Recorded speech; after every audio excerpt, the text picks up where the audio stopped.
What is up, Nickel City Mafia? How's everyone doing? Here we are, Wednesday night, Wildcard Weekend, Mr. Podger. Wildcard Weekend.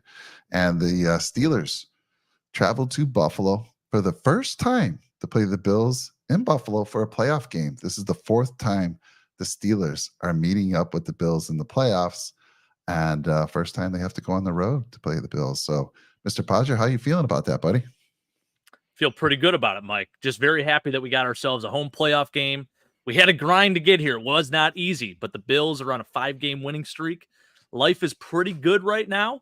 They're calling for some snow in the forecast on Sunday. So buckle up, baby. It's about to be a good one. 35-mile-per-hour winds as well. So going to be interesting.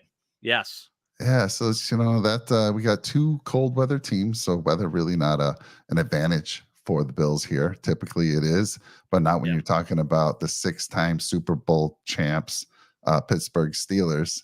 And man, let me give you some history about these teams. So the first time they met was in 1974, Mr. Podger, and the Bills lost 32-14. I think that was one of the early Super Bowl teams by the Steelers. But can you guess who the quarterbacks were in 1974 for the Bills and for the Steelers? That would have been, let's see here. So 74, we're talking Joe Ferguson days. Right? Absolutely. You got to know that. I love my Joe Ferguson. I talk about it all the time. And then Terry Bradshaw would have been the quarterback for the Steelers. Terry Bradshaw. Let me give you some names on the offensive side for the Bills that day. Joe Ferguson at quarterback, O.J. Simpson, Jim Braxton, back when fullbacks were in play a lot more. J.D. Hill, wide receiver. Ahmad Rashad. We had Ahmad Rashad back in those days. Okay. Yep. Paul Seymour. Here's our line. Dave Foley at left tackle. We had Reggie McKenzie, a great one, at left guard. Mike Montler at center. Joe DeLamalore. Oh, my God, was he so good. And then Donnie Green at right tackle. Now, on the defense, dude, I was alive for this game, so I was 8 years old.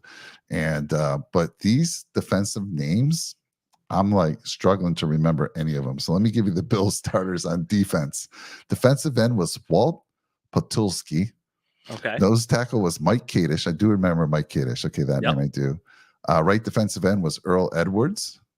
Bo Cornell at outside linebacker. Doug Allen inside. Jim Chayunsky. Dave Washington was the linebacker. Cornerback had Robert James on the left side and Dwight Harrison on the right. Neil Craig at safety and Rex Kern at free safety. I mean, my God. Now, let me show you on the other side. These names you'll know on the defensive side for the Steelers. L.C. Greenwood. Yep. Mean Joe Green. I mean, my God, this was a great team back then. So back then, the Steelers won 4 Super Bowls with Terry Bradshaw. They didn't do it 4 years in a row. I think they won 4 in 6 years or something like that. They had a year or so where they had a gap. But Terry Bradshaw, Rocky Blyer, Franco Harris, Frank Lewis, wide receiver. My goodness, Ron Shanklin. Let's see, who did they have? Yeah, Frank Lewis was with the Bills too. Frank Lewis, yeah, he did. You're right. How about that? Yeah.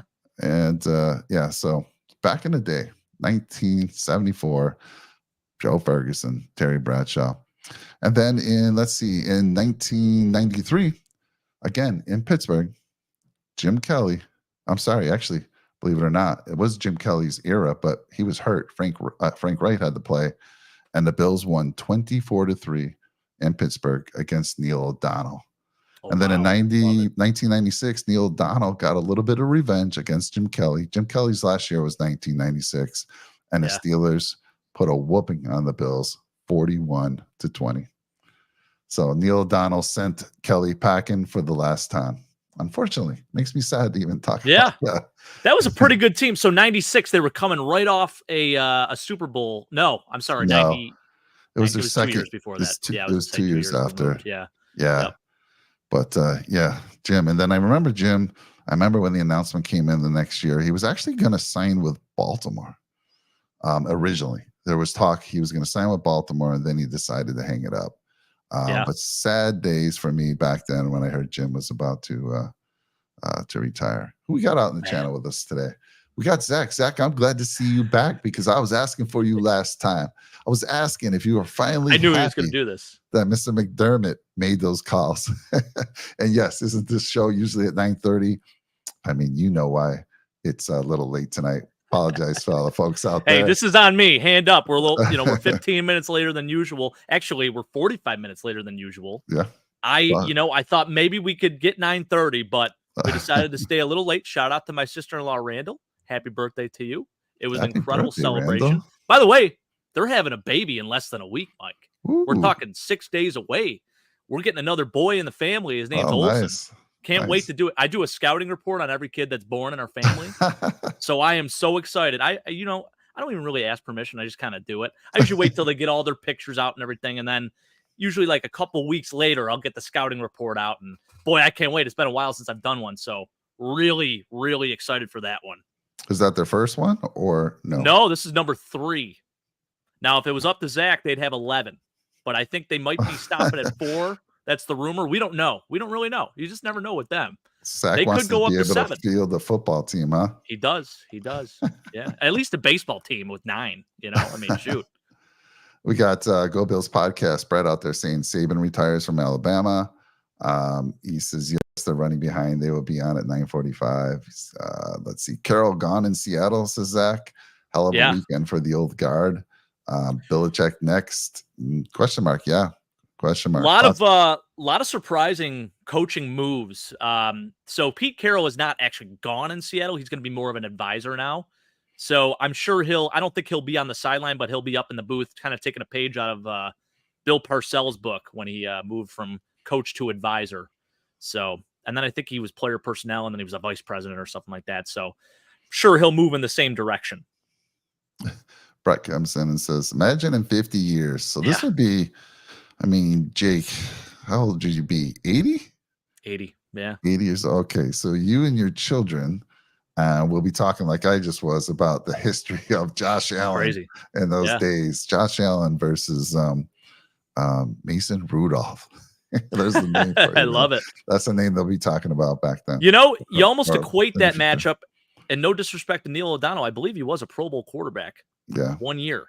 But you think like the comparisons, you talked about Jim Kelly versus Neil O'Donnell. Now I know it was Jim Kelly's like end of his career, but 93 wasn't, but it's kind of but Frank Reich filled in him for that first game against That's O'Donnell. Right. That's right. Yeah. So, but it kind of parallels it a little bit, right? Because Josh Allen, I think we do have a Hall of Fame quarterback in the making here. This guy is in the midst of his prime.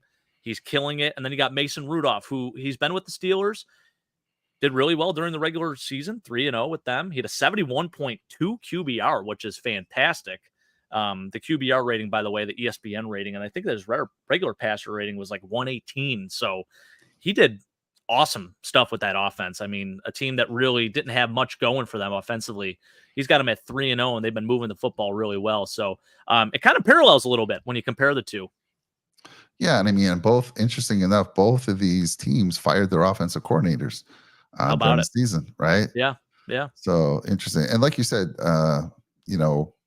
Mason Rudolph, he's played the last 3 games. He's been with the Steelers for 4 years. He's had he hasn't been turning the ball over in his 3 games. No interceptions. Yeah. No interceptions. And he's thrown 3 touchdown passes over 60 yards, Jake. So what that's done right away is because the Steelers, I mean, they remind me of that team I was talking about in 1974. They're built to play defense, run the ball, and pass the ball, efficiently. Just enough to keep defenses honest, let them pound the ball, and they're going to want to run the ball in this game, especially with the weather you're talking about. Oh, my goodness, dude. It's going to be that type of game. And, so Rudolph's come in, and he's not making those mistakes. And he's like I said, 3 passes over 60 yards for a touchdown. How many have Josh Allen had for over 60 for a touchdown this year? I know. I mean, one. It was the 81-yarder, and other than that, it was like, and it was other than that, it was like a 55-yarder to Steph. The last Dolphins game prior to this one. Did he hit Steph for a 55-yarder this year? Yeah, it was a crazy play. It's where he broke the tackle and just took it to the house. It was like 55, 56 yards, something like that. Yeah, and we got Truck Reviewer out there coming in, says Carroll was the Bills DB coach back in the early 80s. He would have cut camp. You'd never cut camp. Come on now. Unbelievable, man. So Jake, let's talk about, again, like I said, coming into this game, both teams used to the weather, so no advantage there.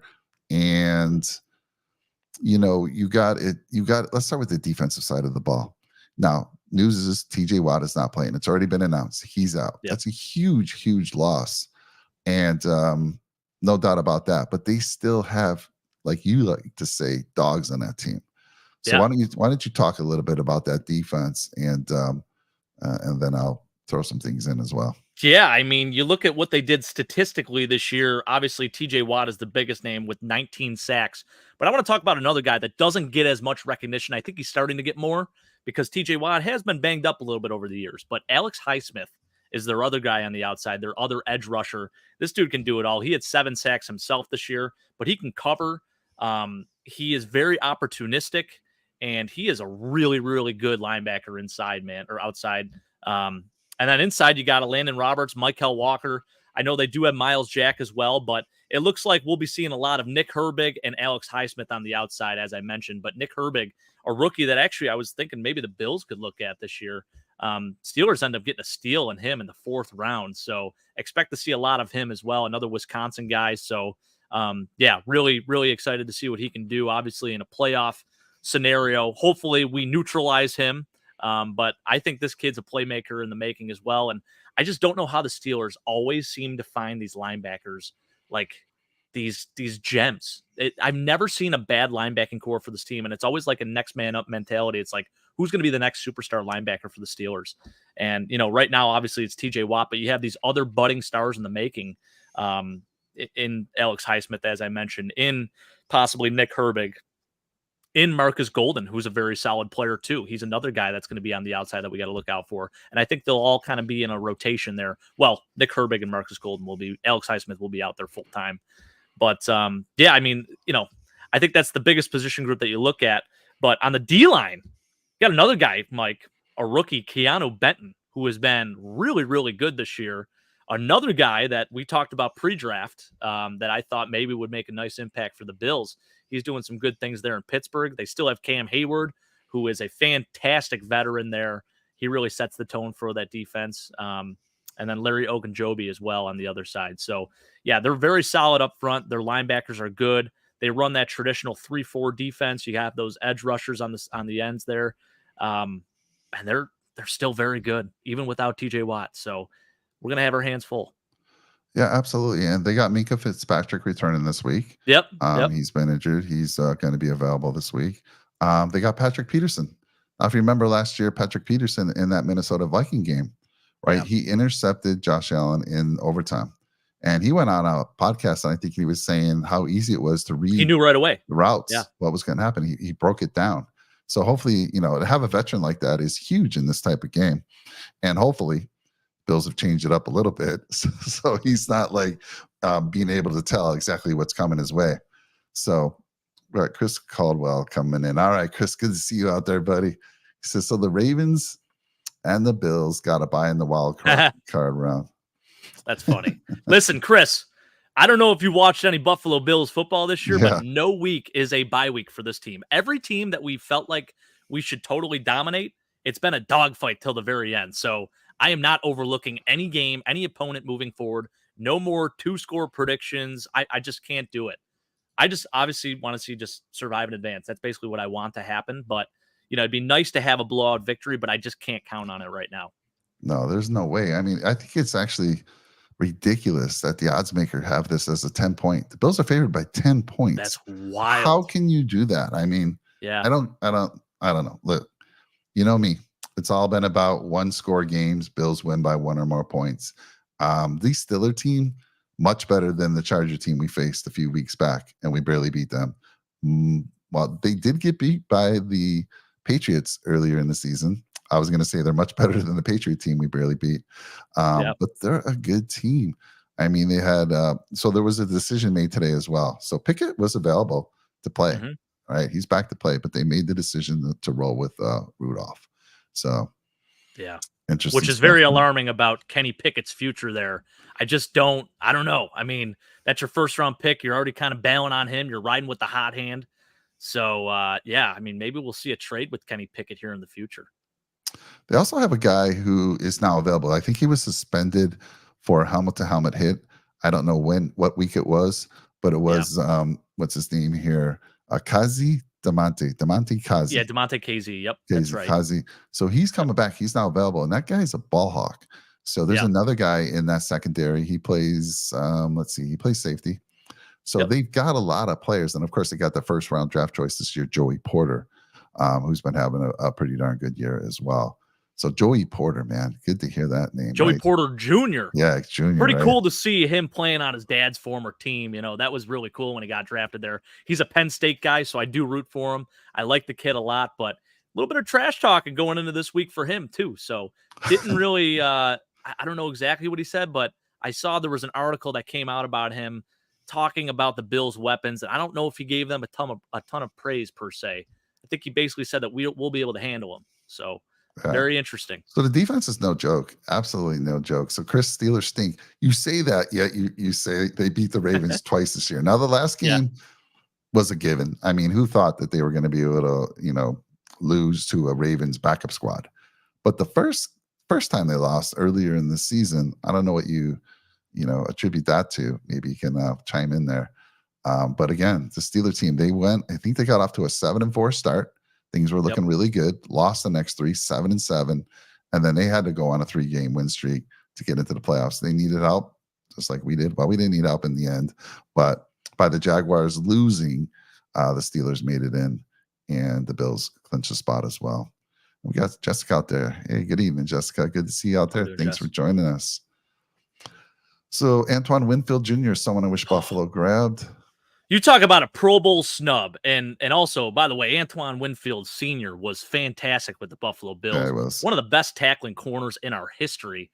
Honestly, one of the best tackling corners in NFL history, in my opinion, as of recent day. I mean, the guy was fantastic with the Vikings, and, man, he did a lot of great things here in Buffalo prior to that. So, yeah, that's – Brett, I do kind of regret that a little bit. He just had a monster year. You talk about a Pro Bowl snub this year. Definitely should have gotten in, and surprised he didn't make it. Yeah, so I want to give a little since we're on the defensive side of things here. I want to give a little more respect to the Steelers. They've only been given up. They're like 6th in the league. They given up only 19.1 points per game versus the Bills, who have given up 18.3. Now the Steelers, interesting enough, they give up a lot of yards, but they have that bend but don't break. Because if you look at yards per game, they're pretty far down the board. Actually, they're giving up 342 yards, which is, I don't know, somewhere around 20th, versus the Bills, who are giving up just 307 yards. So they have that bend but don't break. A lot of that is that defense, and of course TJ Watt. So TJ Watt came to Buffalo a couple years ago, and that opening day had 2 sacks, a strip sack, a fumble. I know they're talking a lot about, they've got the guys to fill in, but talk about just how much of an impact that is, losing a guy like TJ Watt. That's huge. I mean, I read off the numbers, 19 sacks this year, Mike. I mean, he may be a lock for Defensive Player of the Year just because of that alone. I mean, he's so damn good. He's the best pass rusher in the NFL, and he's a one-man wrecking crew. I mean, there are very few players on the defensive side of the ball that can single-handedly take over a game and win games for a team. And I would probably credit maybe 3 or 4 of the wins alone to TJ Watt this year for the Steelers. So it's absolutely amazing what you're seeing doing. I mean, this is a guy that could he's like JJ back in his heyday, where these 2 Watt brothers, man, they could be in the MVP conversation. That's how damn good they are. So it's a huge impact. I mean, you're losing your best damn player and a generational talent. So you're not going to be able to just replace that. But like I said, they do have some very good depth. And Alex Highsmith has been playing really good football himself. So, I mean, it's an enormous loss for them, but at least they do have the depth to sort of fill in and maybe at least be a shell of what TJ Watt was. Hopefully JJ Watt doesn't try to fill in for him, put on a Steeler. He could still play jersey. too. He was talking about maybe coming back. Yeah. But give some comparisons over the years to guys that you think are in the class of TJ Watt. Let's go back. Obviously a Bruce Smith type caliber guy. And last week, again, in the game, when he went out, he was the leading tackler as well. Not only did he have a couple I think he had 1 or 2 sacks, before he went out, leading tackler. But who are some other guys you can kind of put in that category where they can single-handedly take over a game? I mean, back in the day, I can think of linebackers like Lawrence Taylor. Kevin Green. Ray Lewis. Kevin Green from the Steelers. Yeah. Rest in peace. Yep. Yeah. He was and it's incredible. crazy. Yet another Steelers linebacker, right? Greg Lloyd. I mean, you can go down the list of James Harrison. I mean, they always have these good edge rushing linebackers. I don't understand how they continue to just find them and replace. It's like every so many years, they just have a new all-pro there. It's absolutely amazing. Jason Gilden, Kendrell Bell, Joey Porter. Reggie White. I mean, good names there. Yeah. Yeah, Reggie White. There you go. Reggie White. Didn't play for the Steelers, but I'm just saying, like, you're talking Steelers alone, Mike. I mean, yeah. TJ Watt it's like the changing of the guard. It's like, okay, so once TJ retires, who's going to be the next guy? Is it going to be Alex Highsmith? Is he just going to take over for TJ? I think they're around the same age. I think there might be a couple of years apart, but still, it's like, it is amazing that a franchise can just continually develop these edge rushing linebackers and make them superstars. I think you credit that to a really good front office, a great organization, and I mean, they just draft well and they know how to find talent. Shout out to their scouting department. It's incredible. Yeah. I mean, I take you, it wasn't an edge player, but Mean Joe Green with the 74 team I was talking about. But I was asking like other players. You didn't have to focus on just the Steelers, but you named off it's crazy. Just for the Steelers, which is incredible. Right? So he was saying, Chris was saying a lot of Highsmith success likely due to TJ double teams, of course.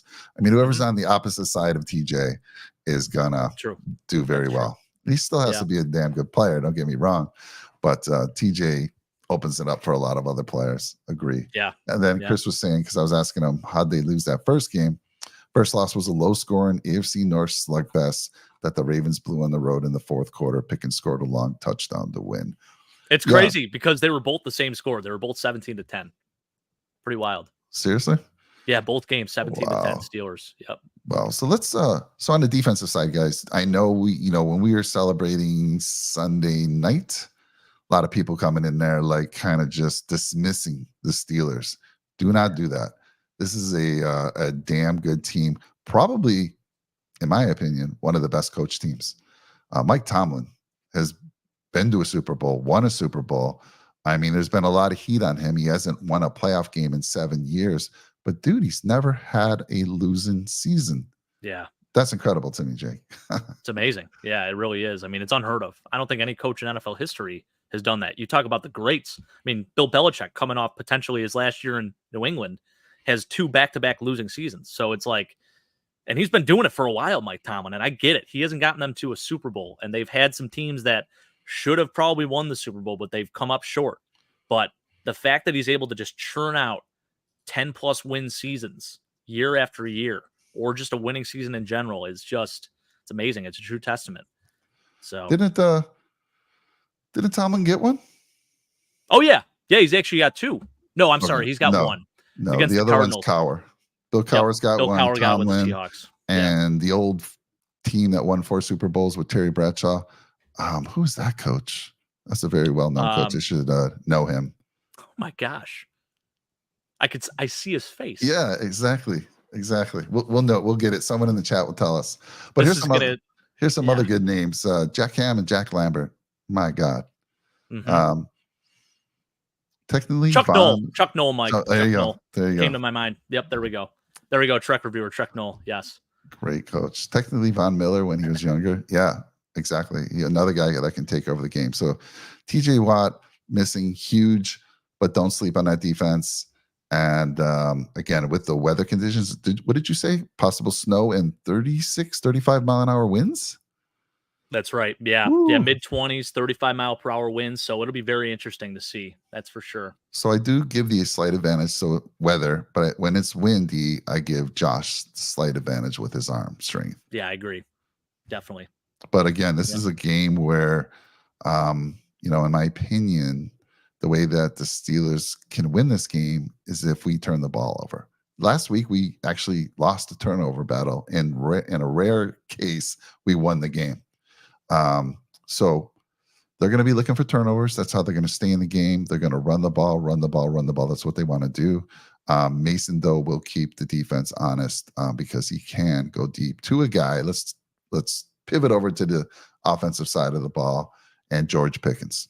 George has really stepped up this year. He's had some big games. He was also very frustrated, aka Steph Diggs, earlier in the year. He just wasn't getting looks. And that guy is probably more of a, I don't say head case, but more of a problem. More of a hothead. That's a good word, than Diggs. And I think he had a couple games where he just wasn't going all out. He was, his coach laid into him. And so you never know what you're going to get with this guy. But lately, after the coach kind of had a talk with him, he's been coming on, and he is a playmaker. Oh yeah, absolutely. Now he didn't have a catch last game against the Ravens, but the weeks before, I think there was 1 week. I think it was the week I lost in my fantasy football league where he went off for some ridiculous 178 yards. I think it was 2 touchdowns. And then let's see here. Let's see. If I remember correctly, last time Mason Rudolph started against the Bills, it was competitive. So I think you're thinking of Devlin Hodges, Jessica. I want to say it was Devlin Hodges back in like 2019. It was when the Bills went to the playoffs and Josh Allen's first year as the full-time starter. They went like 10-6 that year. I thought Devlin Hodges was the quarterback, but I may be wrong. And then they played against Big Ben when the Steelers were really good. It was a Sunday, or maybe that was the Sunday nighter. Or no, it was a year later, 2020. I think it was a Sunday nighter, and it was for a playoff berth for the Bills or for the division or something like that, or the first seed maybe, or the second seed, I forget. But nonetheless, I don't know if we've ever played against Mason Rudolph. Good question. Somebody in the channel, if you could look that up to verify, that'd be awesome. And then we got Battlehawk asking, is Deontay Johnson still great? I don't know about great, but he's still good. He's still a hell of a player. Don't let the statistics lie to you, Mike. He is a very, very good receiver.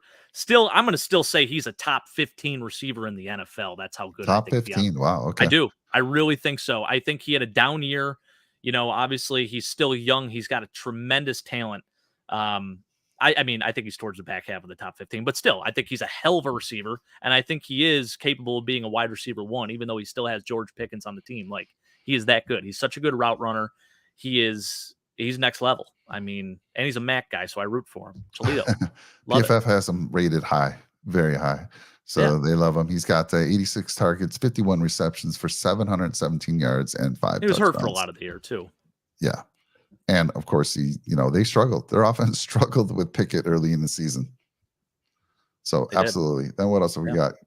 Chris is saying Pickens reminds him of A.J. Green. Now, A.J. Green wasn't that much of a hothead, was he? What's that?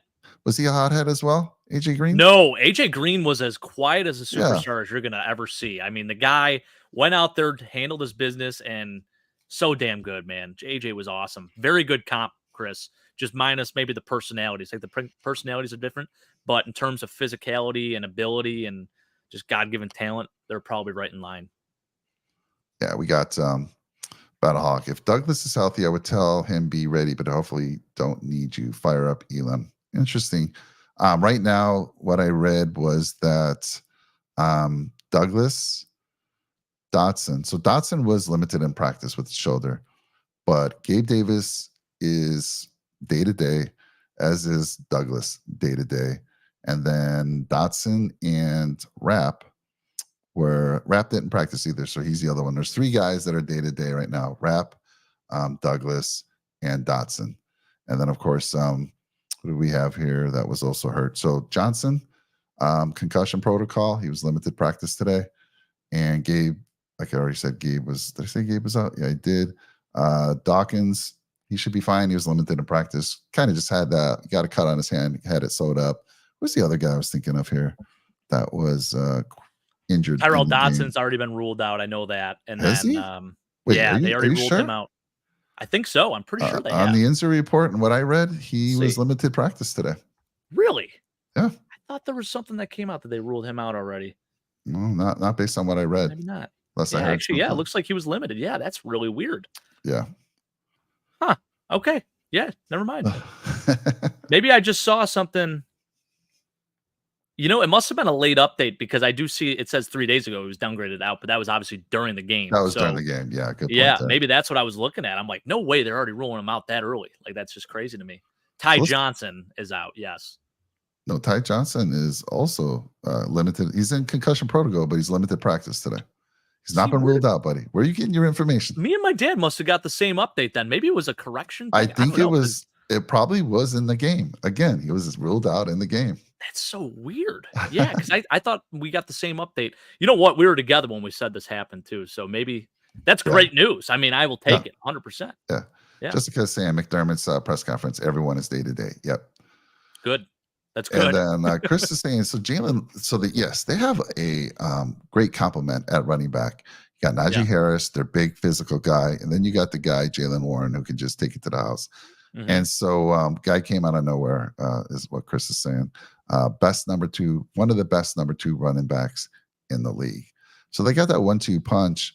And again, teams were, when Trubisky was in there, Mitch, and when Pickett were in there, they were just daring them to throw the ball. So they were, being able to put 7 in the box and stuff that run. Now with Mason showing that he can go over top, like I said, 360+ touchdowns in the last 3 games, no interceptions, keeping the defense honest. This run game is going to be tough to stop. And we've seen the Bills struggle with run games. I mean, I still don't know why. I know on the summit, I saw Keith tell me, with my eyes, I didn't see it. I asked him why they got away from the run game. The Dolphins were running the ball extremely well against us, especially to the right, to the left on the pitch plays. And they've been a good running team all year. I felt they went away from it, and I didn't think the Bills made an adjustment to stop. They just went away from it. This team, while they don't have the speed of Devon Achane, they got some players, physical players, and again, it reminds me of the old school days of the Steelers. Run that football, man. Just does. Punch you in the mouth. So talk a little bit more about that offense.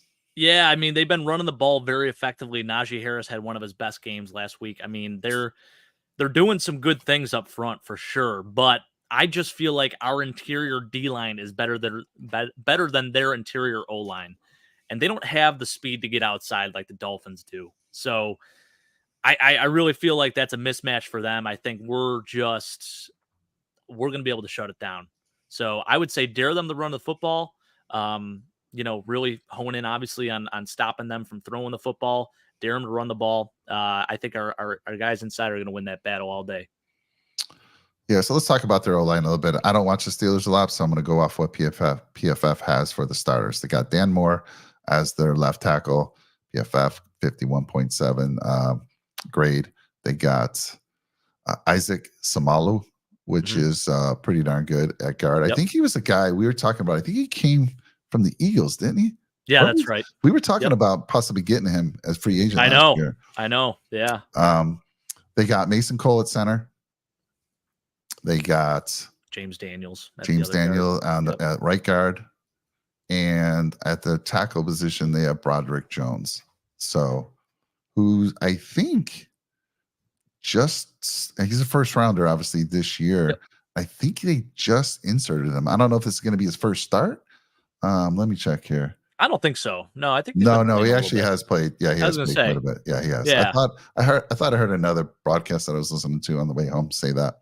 But yeah, so there you go. Their offensive line, according to PFF, if you look across the board, not anything to that concerns me. But again, run game's been doing pretty well, and those guys scare me. And our run defense, while it's been good, I don't know. I feel like teams go away from the run game before they should against our team. So I think it's going to be a real test again, especially with Dotson out. And how funny is that to say? If Dotson is out. Now, Dotson's not out. I'm sorry, Big L was saying it. You were saying it. That's why I said it. But if Dotson is out, your boy, Dalen Spector, will probably get the start. Who did very, very well in place of him. I thought he handled himself great. Talk about stopping the run. This guy was a key piece in that. Played very disciplined football. While he doesn't have the athleticism to cover sideline to sideline like a guy such as Terrell Bernard or Matt Milano, I think he makes up for it a little bit with his ability to play disciplined football, fill the right gap, and I guess just be in the right place at the right time and actually make the tackle. I mean, that's a big piece of it. Very fundamental. Zach saying you say. All right, you're right. Maybe I'll say top 20 because now I was thinking in my head, I'm like, you know what? Maybe not top 15. Top 20, though, for sure. Definitely. Yeah, let me catch that. Battlehawk saying, where's Big Al and Jake getting their info? I think they're getting some. Yeah, old I don't know. info. I honestly, like I said, I thought I received an update, but it may have been. Listen, so I don't know if you know what's going on here in Buffalo, Mike, but we've lost. There's been a ton of houses that have been losing power. The winds have been insane. We got up to 70-mile-per-hour winds yesterday. I lost power today for 2 hours. My brother-in-law, Zach, who's in the chat here, they just got their power back a couple hours ago. They've been without it for 24 hours prior to that. So it's been crazy. So maybe I'm getting these updates when they were like lost in translation. So maybe I'm getting updates from Sunday still. I don't know. But hey, it's good news to me if they're not out. So Jessica says, thanks for letting me know that Bills put 8 in the box. So they did. If they did that, then yeah, they definitely adjusted. And you saw a little bit of Jordan Poyer coming down, playing a little bit of dime with Taylor Rapp and Micah Hyde as well. Yeah. So I love when they do that. I think that's a good spot for Jordan to play, obviously, because he can cover, even though he is, obviously he's lost a little bit of a step. But I think it's good. It's a good spot for him to be playing in, especially because he's not afraid to get dirty sometimes. And then Big Al saying, if we stop the run, we win. Yeah. Yeah. I have to. Yeah. And here's the thing, Mike. I think you're kind of sleeping on our boys a little bit. Eddie Oliver and Daquan Jones. I mean, what an impact those dudes made. I mean, it was very evident in the Miami game. I mean, they couldn't get anything up the middle. And obviously it forced them to run the ball outside. They were able to do it, obviously, because they had the speed. And then we made the adjustment to put 8 in the box. So I think that helped out a lot. But those dudes in the middle are so damn good, and I will take them over the Steelers' interior offensive line any day of the week. Well, yeah. I mean, now that I'm looking at, again, I don't watch the Steelers every week. Not at all. Yeah. I'm just going off of what PFF is giving me. And yes, there's a huge advantage there. My concern is again, these are good running backs and physical running backs. And with that win, like you said, they're going to run the ball. So Big L, I agree. Yeah. But to say that it's gonna, the oddmakers saying it's a 10-point or 10-point favorites, I just don't know where they get that information. I just don't feel it'll be like, especially this type of game. We're gonna obviously have to rely on the run game a little bit more than not that we don't. We have a very good running game. So this year, more than ever, I feel good about having to run the ball if we have to. Sure. Right? Yeah. Lenny will probably be back up for net. And Cook's been doing fantastic, although he's been a little quiet. I mean, coming off another drop touchdown pass. Come on now. Let's get those hands. So when you're I'll tell you this too. Yeah. Like, I was just looking at the Steelers schedule here, just kind of going through all their games. And they maybe, I mean, outside of that 49ers loss, there weren't any, and maybe the Colts loss. I didn't watch any Steelers football games that were total domination. They were typically within one score of every game this year. And 2 of their wins did come against the Ravens, albeit one of them was against their backups. But again, like you said, to give the Bills a 10-point favorite on this game, it's a little out of pocket. I just don't agree. A little out of pocket. I mean, what, Yeah. 12 or 13 of our games were 1-score games? It's wild. Yeah. So, Big L saying you guys need. Look at this. We've offered Jessica a contract. She wants big money. We haven't been able to get her to come to an agreement. We would love to have Jessica on there. We've asked her before. Yep. Jessica, offer still stands. You're more than welcome. Absolutely. And it's good to see her again. We haven't seen her in a while. I know so Jessica, I mean, I know we saw you a few weeks back. You said, you know what? I think you kind of gave up on the season at one point. You thought it was over. You weren't a believer. And you went out and you got healthy, you said. And but good to see you back. Yeah. Yeah. Ellen Olive, didn't hear that Fort Lauderdale, hope everyone's safe. Didn't hear that Fort Lauderdale, hope everyone's safe. Something going on there? Yeah, it looks like tornadoes. Oh, wow. Sarah Christine, thanks for the update there. Yeah, I did hear that. There's been a ton of tornadoes south, and I think obviously we're getting some of the aftermath of that up here, and hence why the winds were so high yesterday and today. Brett, are you anywhere near that? We got Brett out there in Florida. Brother? Yeah. Yeah. The heck. Let's see here. He's a Bucs fan as well. Listen, I'm rooting for the Bucs too. I hope they knock off the Eagles on Monday night. I think that'd be fantastic to see. Love Baker Mayfield. He's got a kind of like an underdog story going. So I love his mentality. He's all grit, and he was in Josh's draft class, and he's doing some good things. Yeah, if Ty's ready to go, this will be a great game to have him. Yeah, absolutely. I just love the fact that we got Cook, Lenny. I think you still want Lenny over Murray at this point. I think I do. I'll say this: Latavius Murray has been fantastic this year at BPU blitz pickup. I mean, there's probably not a better back on our team with that skill set, but you saw over the last like 6 or so weeks, whenever it was 3rd and 1 and we needed that yard, Latavius Murray, a guy that looked rejuvenated almost at the beginning of the year and throughout the first half of the season, just not even able to get that yard and fall forward. So there's a clear issue there. And I think, not sending a message to him per se, but it's like, maybe we'll get Leonard Fournette in there because he's got a little more juice to him. He's a couple of years younger. He's 28. And I think Latavius is 33. So we're talking 5-year difference. So, yeah. And here's the thing, Ty Johnson might be out. So we might have both of them. So, and I'd be okay with that. I just feel like if it's between the two of them, I'd rather have Lenny over him for right now. Yeah. And I think Ty Johnson's been doing fantastic. Like Sarah, as talking about him, he's been great. So hopefully he's okay. He's in concussion protocol day to day. He was limited in practice. I feel like this year more than ever, based on what happened last year, typically most concussions are not coming back the first week. Yeah. Am I wrong there? Are you seeing that as well? Yeah, and especially with the Bills. I mean, they're an injury-ridden team this whole year, and I think a few times we've had concussions. The last one I remember was Dalton Kincaid, and he was out the following week. So I just can't see them allowing Ty Johnson to play in this one, especially when we have so many running backs as it is that we can fill in for him. Yeah, I agree. So talk to me a little bit about where you see the Bills. I mean, to me, with the weather prediction that you're telling me, this feels like a low-scoring game, my friend. This feels like let's see, did Big L already drop he did, 34-13. Big L, when you going to learn, my friend? He will never predict a less than 3-score You keep putting it out there, eventually it'll probably hit, right? Yeah, for sure. But it feels like it's going to be a very low-scoring game based on the weather, based on the defenses, both of them good. What do we got to do? What do we got to do to take advantage of this team? This defense? Well, I think you clog up the middle. I think it starts with Daquan Jones. I mean, this is the guy that we got back and we were so hyped up about, and he delivered last week. So it allows Ed Oliver to do his thing as well. And man, it's dangerous. I think it's a total mismatch up there in the middle. I think secondary wise, I can't see Sean McDermott going away from his typical soft zone or anything like that, but we will probably see some more blitzing just because even though Mason Rudolph is a veteran in this league, I think you get him under duress. He doesn't necessarily have the same type of wheels that Kenny Pickett would.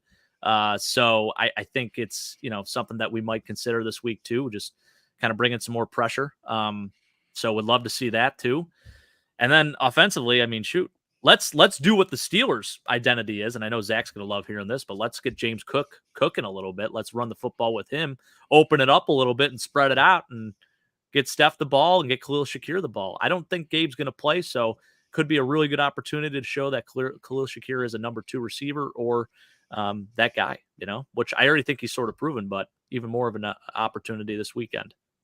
Yeah, I agree with you. And I love that we have both tight ends available. Right, Dawson Knox, it's huge. Dalton Kincaid, who broke the record. Kudos to him. He broke the Bills' single-season receiving record for a tight end.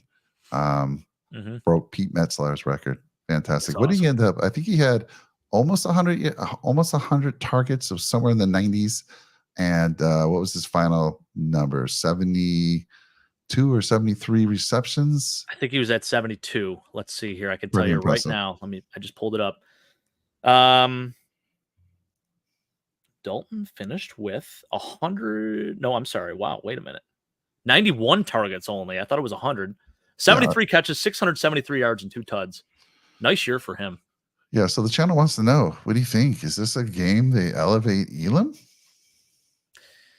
I think it all depends on what's going on with Rasul. If Rasul's out, then I could definitely see it happening. I mean, it's weird. The fact, why would you not just leave him on IR if he wasn't going to play? Like, it's got to happen eventually here, right, Mike? Like, it's weird. Yeah, I mean, let's talk about the depth. If we lose Rasul, that's Dane Jackson, and that's Benford starting.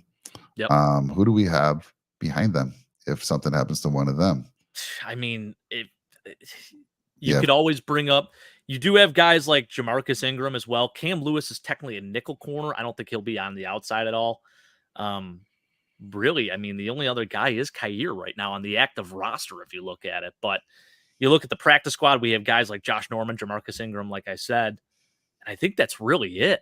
So unless we plan on going and signing a veteran corner that might want to compete for a ring in free agency, which I don't even, off the top of my head, I can't really think of anyone that would be capable of that.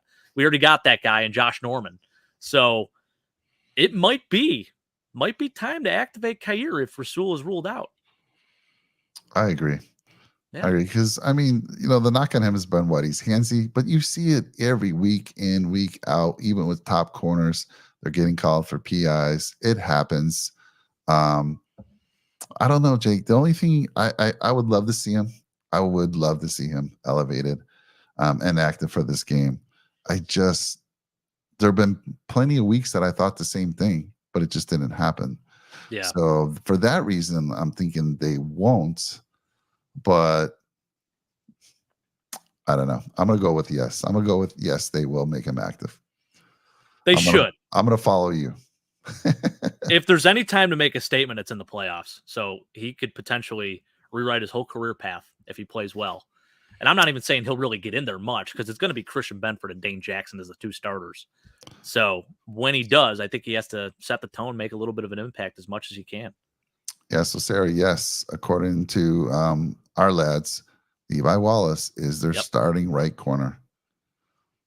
Good to see him. Good to see him. A lot of good storylines. You talk about Levi Wallace returning to Buffalo here. You got the battle between the former college teammates and Mike Tomlin and Sean McDermott. They go way back to the William and Mary days. So, I can guarantee we're going to hear that about 4 more times previous to this game. And then during the game, we're going to hear it even more so as CBS probably will highlight it. So don't you wish, I mean, this team, Buffalo, Pittsburgh, it's a 3-hour drive, 3.5-hour drive, right? Jump on the highway 3.5 hours later. If you don't hit much traffic, you're in Pittsburgh. I do feel like we're going to see a lot of terrible towels at this game. I wouldn't be surprised. Yeah, I think so too. I think Pittsburgh will travel. It's not that long of a drive, like I said. I think the last time, it was way back when, last time I went to see the Bills play Steelers in Buffalo, Steeler fans showed up, man. Showed up big time. They always do. They're one of the better traveling fan bases. I mean, you talk about the Steelers, the Bills, the Chiefs, the Cowboys, the Packers. I would say those are like your top 5 fan bases, in terms of teams that always show up, always travel, and get the stadium nice and loud. Yes, Sarah, I agree. This might be a good game for Khair, especially if Mason's not airing it out too much. Yeah, I like it. You're convincing me more and more here. Yeah, let's go. I love it, Sarah. Let's go, Khair. By the way, Zach saying, I'm going to predict a 12-6 game, my wet dream. That's hilarious. Defensive grind, run and stop the run. He always gets on me about this, but this is good fundamental football, man. Now, do I want to see this? Actually, I don't.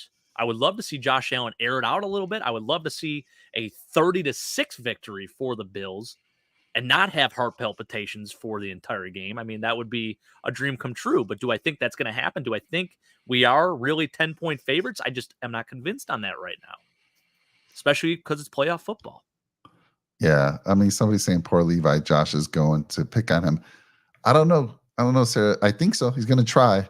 But that weather scares me a little bit. You're throwing a ball in the 35-mile-an-hour gust. Josh can do it. I don't worry about Josh getting the ball there. I worry about the receivers because that ball's coming at you, Jake, and it's a curveball. Oh, yeah. You were a former receiver, so you know how that is.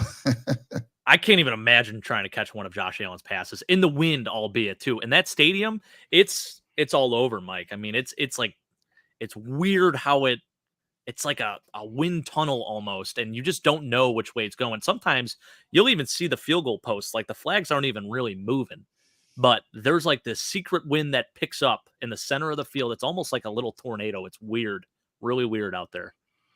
Yeah. Question for you. Why do you think the Steelers are 3.5 hours away from Buffalo? Why aren't we in the same division? Why aren't we in the same division, man? Yeah, it's weird. I think it's just tradition at this point. They started in opposite divisions, so they can't really combine the two. I know. But back in the day, they had a chance to do it. Yeah, they did. It'd be interesting to understand why they did that. Right. Big L, this is interesting. Big L saying, as of yesterday, the ticket company says the tickets aren't going as good as expected, probably weather related. It's So, crazy to me. I mean, a playoff game. And, it's unfortunate because I think you're seeing a lot of this across the league, not even just like the Dolphins. We talked about this last week, season ticket holders selling their tickets and making a profit. You're even seeing this in Buffalo, quote unquote, the greatest fan base in sports, right? Even Buffalo season ticket holders know that they're going to make a profit on their tickets and they're going to resell those for way higher than what they got them for or way higher than what they're paying them for. And I mean, to those people, I just say, man, like if you have to resell them, I get it. But also, if you don't, you're just doing it to make a profit. You're screwing people that are true fans out of getting those season tickets. It's just crazy to me. yeah, on the other side of that, though, Jake, I don't blame them. Like, look, It's ticket playoffs, price. Mike. It's No, playoffs. listen. I'm talking about. So last year, I went to see the Bills play the Rams. Yeah. I paid 2-3 times what a normal ticket price would be. So Oh yeah. if I'm a ticket holder and I have to decide, and let's use Buffalo now, if I have to decide to sit through 3.5 hours of horrible weather or watch it from the comfort, let's look at your place. I watch it from the comfort of your beautiful man cave there, and Yeah. I make, I don't know, 3 times the amount on that ticket. I'm just saying, it's I get it what you're saying, but let's be real. People, hard times for people, Jake. Yeah. Hard No, times for I mean people. If you can get some money for that ticket, I could see him doing it. No, I guess that's fair. It's just like, I don't know. To me, as a man, I mean, you should get this, Mike, as a guy that's just gone through everything with this team, has probably, Brett mentioned earlier, how many years have they taken off your life due to stress? I mean, probably quite a few. So I just can't imagine getting rid of my tickets. I'll do everything in my power to get to that game. I don't care what it is. I don't care if it's a hurricane. I don't care if there's 10 feet of snow. I'm going to be there because that's just who I am. So maybe I just can't put myself in those shoes. Yeah. That's a me problem. And don't get me wrong, I'd be there as well. I'm Yeah. just trying to give the perspective from the other side a little bit. I can No, I get understand it. it a little bit. Yeah. Nowadays, we have these beautiful 75, 77-inch 4K TVs. We see everything. We see the replays. Versus we're in the corner of an end zone, standing the whole game. Love it. Love it. Let's see what do we got here. And you are standing the whole game. I mean, that is You that's the reality there in the stadium. I mean, no one sits down. People are up the entire game and they're fired up. And the atmosphere, that's what makes Buffalo different, Mike. It's as close as you're going to probably get to a college atmosphere at the NFL level. Yeah, like I said, back in the 80s when my grandfather had season tickets and we went, I remember us being able to sit. And then when I went a couple of years back to the Dolphin game with my son, man, I had to stand that whole damn game. And I'm like, my back is not made for this. And my poor son, he had to stand on the chair just to try to see the game. I felt worse for him. I'll say this. If you can get row one, like in the 200s or 300s, there you go. Pay a little extra, even if you have to, but it is totally worth it because you got no one in front of you. You don't have to worry about it. Row one is where it's at. And I'm not saying you have to go row one in the 100s, even 300s. It's great. Yeah. I like this from Battle Hawk saying it should be Bills, Steelers, Browns, Bengals in the AFC East. Awesome. Love it. I mean, geographically, that does make sense, right? Yeah. Let's see here. Who's asking me this? Mike, would you pay big bucks for the Super Bowl? So Big Al, the Super Bowl's in Vegas. For me, it's a 4-hour drive. So I was just talking to someone about this the other day. I missed out and I kicked myself. Years ago, there was a Super Bowl out here in California. It was the one at the Rose Bowl, I think, when Michael Jackson performed. And I was out here. And I probably could have gone for a lot less. Of course, I was making a lot less back then as well. And but to answer your question, it have to be depends what big bucks is, Al. It really does. So I am going to look at that. If that happens, I'm going to call all my connections, everyone I know that might know somebody, to maybe get me a ticket at a halfway decent price. And I would love to make that trip to Vegas to see the Bills. I'm telling you right now, Mike, this is not looking great. Cheapest ticket right now on SeatGeek. This is with fees included. $8,653. Oh my God! So cheapest. Big L, no. No. Per ticket. That's insane.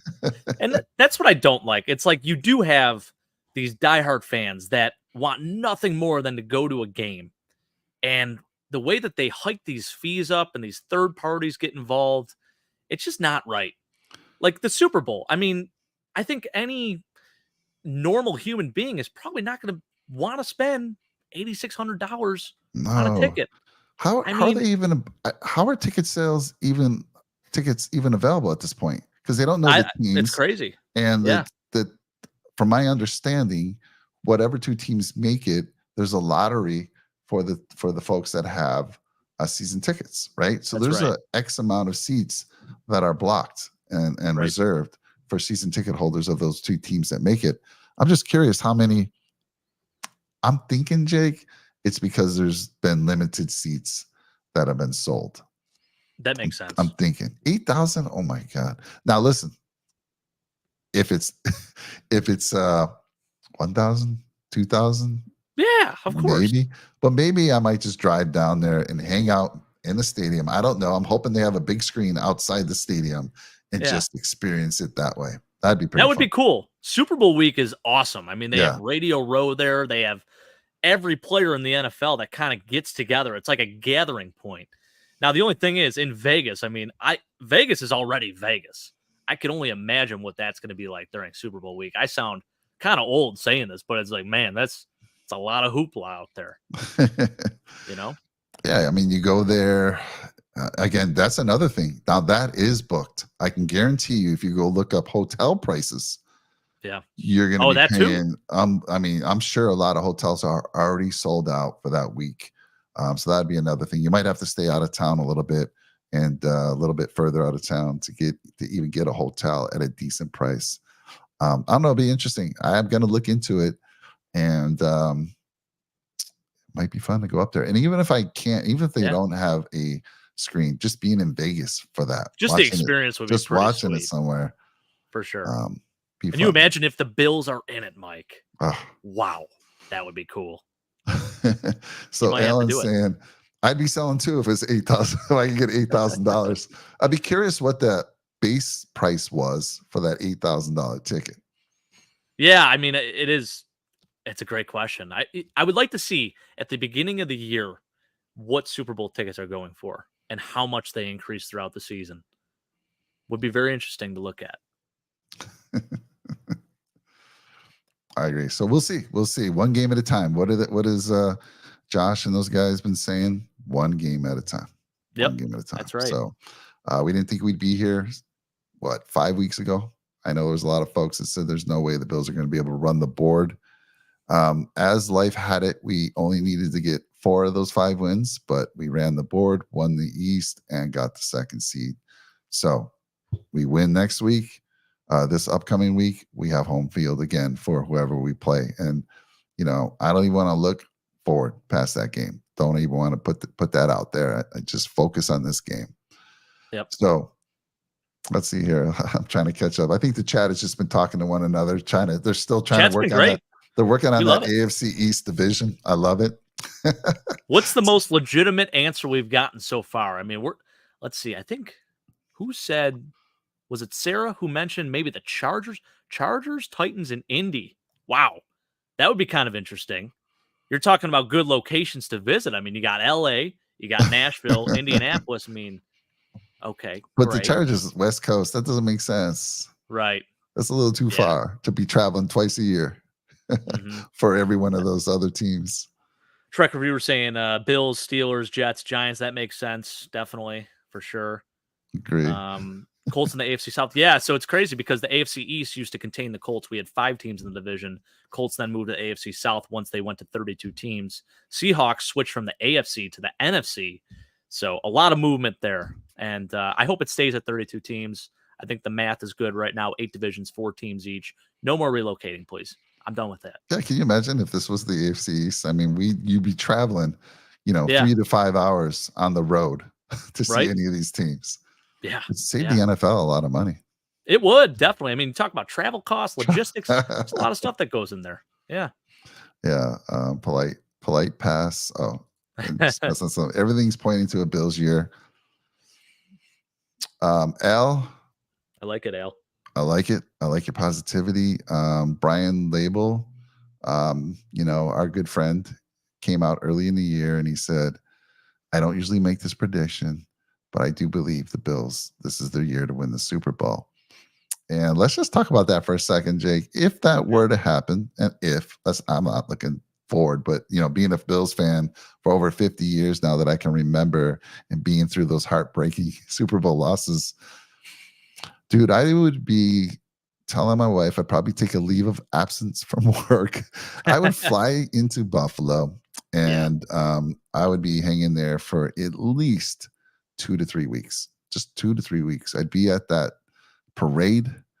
I'd be just going crazy for 3 weeks at the very least. So if that were to happen. Yeah.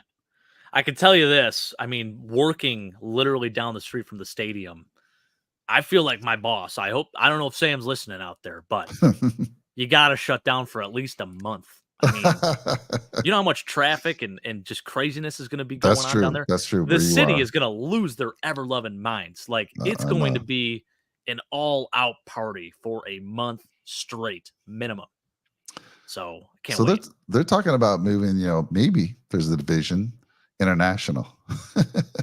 And there's going to be a game played in Brazil next year, Mike. I don't know if you heard about that. Sean, our good friend Sean, good friend Sean from Red, White, and Bills. I believe his wife is from Brazil. Yes. So they might have to take a trip down there and go see her family, go to the game.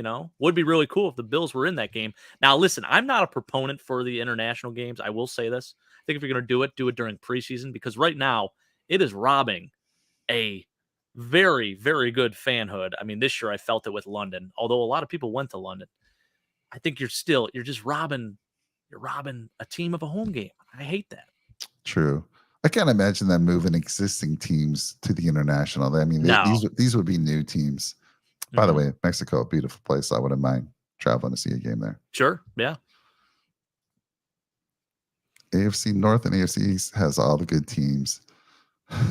Yeah, I mean, this year, you talk about the divisions right now. You got Bills, Dolphins, 2 AFC East teams, and then Steelers, Ravens in the AFC North. I don't know if Toronto could be an expansion team. The only reason I say that is they're too close to Buffalo. Yeah. Too close. And there's a lot of fan base that comes over the border and it follows the Bills. Huge, huge following from Ontario to Toronto, even further. So I'm not sure. I don't think my favorite thing is the people that are from Toronto that come to watch the Bills play, but they're huge Maple Leafs fans. And we hate the Maple Leafs, but they love the Bills. So it's like a conflicting thing. You don't know how to feel about the person. Yeah, it's funny. They don't have a pro team football. I mean, they have the Argonauts. But if you want to follow NFL, I mean, it's like I had as a kid. I could choose the Yankees or the Boston Red Sox, and I'll be damned if I'm picking any team from Boston. So I stuck with the New York team. But for hockey, for them, it's like us, man. You don't go against your team. Where you're born, you don't go against your team. Let's see here. What do we got here? Check reviewer. Probably a lot of Patriots fans agree. We will go to Barville, Mike. Absolutely. I owe you. You do owe me, and I'm thinking. So let me tell you a story today. So again, you guys, every time we talk about the Barville, I get jealous. I get an urge for wings. The only way I get wings is if my wife makes them, and she makes them perfectly. She learned. She's not from Buffalo, but she found out the recipe. She makes them, but she only makes them on special events. Because they are kind of a big mess to get set up here in the house with the oil. So today I was talking to some folks at work because I was in my office today, and I was telling them about the problems I find with the wing places. They can never get that crispness on the skin. The skin is not cooked. So I was craving wings. We have this place called Wingstop out here. I even told them to make them extra crispy. First bite, failure. Then today I go to this pizza place and they're selling wings. I'm like, all right, I'm going to give you a shot. I even asked the guy, can you make these crispy? Yeah, I got you covered. I take them home or take them back to the office. First bite, failure. The skin just not cooked, too soft. When you have that soft skin, it's disgusting. Anyhow, I can't find wings out here, folks. I don't know why. If somebody comes out here with a great wing and takes the pride that Buffalo places do, they're gonna make a killing. I'm just saying. Yeah, I mean, you figure there's got to be some transplants from Buffalo outside of yourself, right, Mike? I mean, someone that Oh, can do it. this I mean, yeah, shoot, yeah. Same with right? the beef on weck, my friend. Why isn't someone come Yeah, out here with the beef on weck? right. All right, let's talk about battle. Let's talk about some football here a little bit. I had a dream. Mike Vrabel, Mike McDaniels, Matt Patricia united with Bill Belichick in New England to form a super team. And they asked, why Wow. do we still stink? That's an interesting scenario.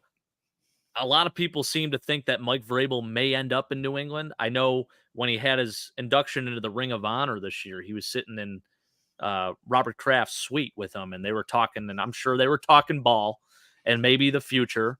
And I think it did come as a surprise to a lot of Titans fans that they got rid of Mike Vrabel because he was so loved in that locker room. And even though they had a down year, I feel like 7-10 didn't really reflect who they were.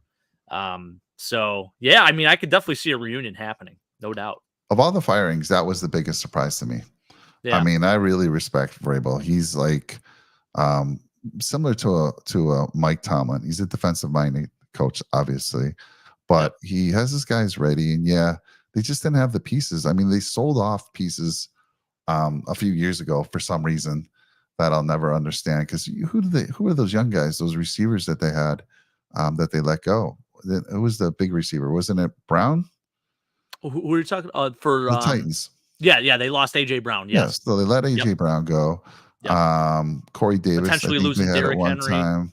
Yeah, they traded Kevin Byard this season. Right. Jonnu Smith, who was a tight end with them, who really, for me, it's crazy that guy hasn't been successful because I thought Jonnu Smith was a really good talent at tight end. But yeah, so Vrabel was the biggest surprise to me. He's going to be hired. He's going to be scooped up. I think there's 6 teams looking for a coach right now. Last I heard. Yeah, there's been a lot of action, definitely on that front. Let's see what Sarah's saying here that everyone's agreeing to. So back to this being our year. Yes. Back to this being our year. Yeah. Yep. It would be crazy if we were to get this done, this season that we had, the ups and downs, the 13 or 12 one-score games, losing a few years off our lives for sure, more than ever. I can't remember ever a season like this where we ended up as a 2 seed. They're just so up and down. I think this is the most hard-fought divisional title that the Bills have gotten under the Sean McDermott regime. Like we had a grind to get here, Mike, and we had to have some luck along the way too. Not gonna lie. So this is the 5th year in a row we'll make the playoffs under McDermott, I believe. Yeah. This is the second longest streak for the playoff run. So yeah. I don't remember exactly what the record is. It's probably 6. It's probably not that far off. It's either 6 or 7. I think it was last year. Yeah, it was last year. It was right after that Vikings loss. I believe we were 5-3. We ended up rattling off technically 9 straight because of the playoff game, but it was 8 straight regular season games. So yeah, I'm talking about making the playoffs 5 straight. Oh, making the playoff. Right. Gotcha. It is the second longest playoff winning stretch in maybe Bills New England. History. New England's got to have that. I would imagine. No, I'm talking Bills. Bills. Just Bills history. Just Buffalo history. Man, I am Stay with me. Stay with me, buddy. We're talking Buffalo. Yeah.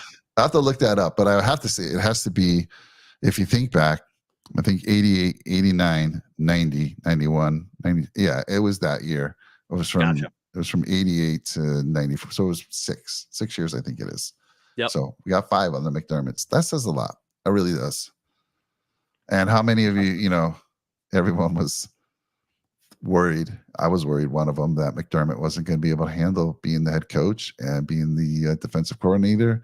And even during the season, people were questioning that. But gotta give him flowers, man. He really had that that defense, especially with the injuries they had, still playing at an elite level. Now let's see if we can get it done in the playoffs, because it seems like, Jake, we've always had very good defenses the past 5-6 years, even under Frazier.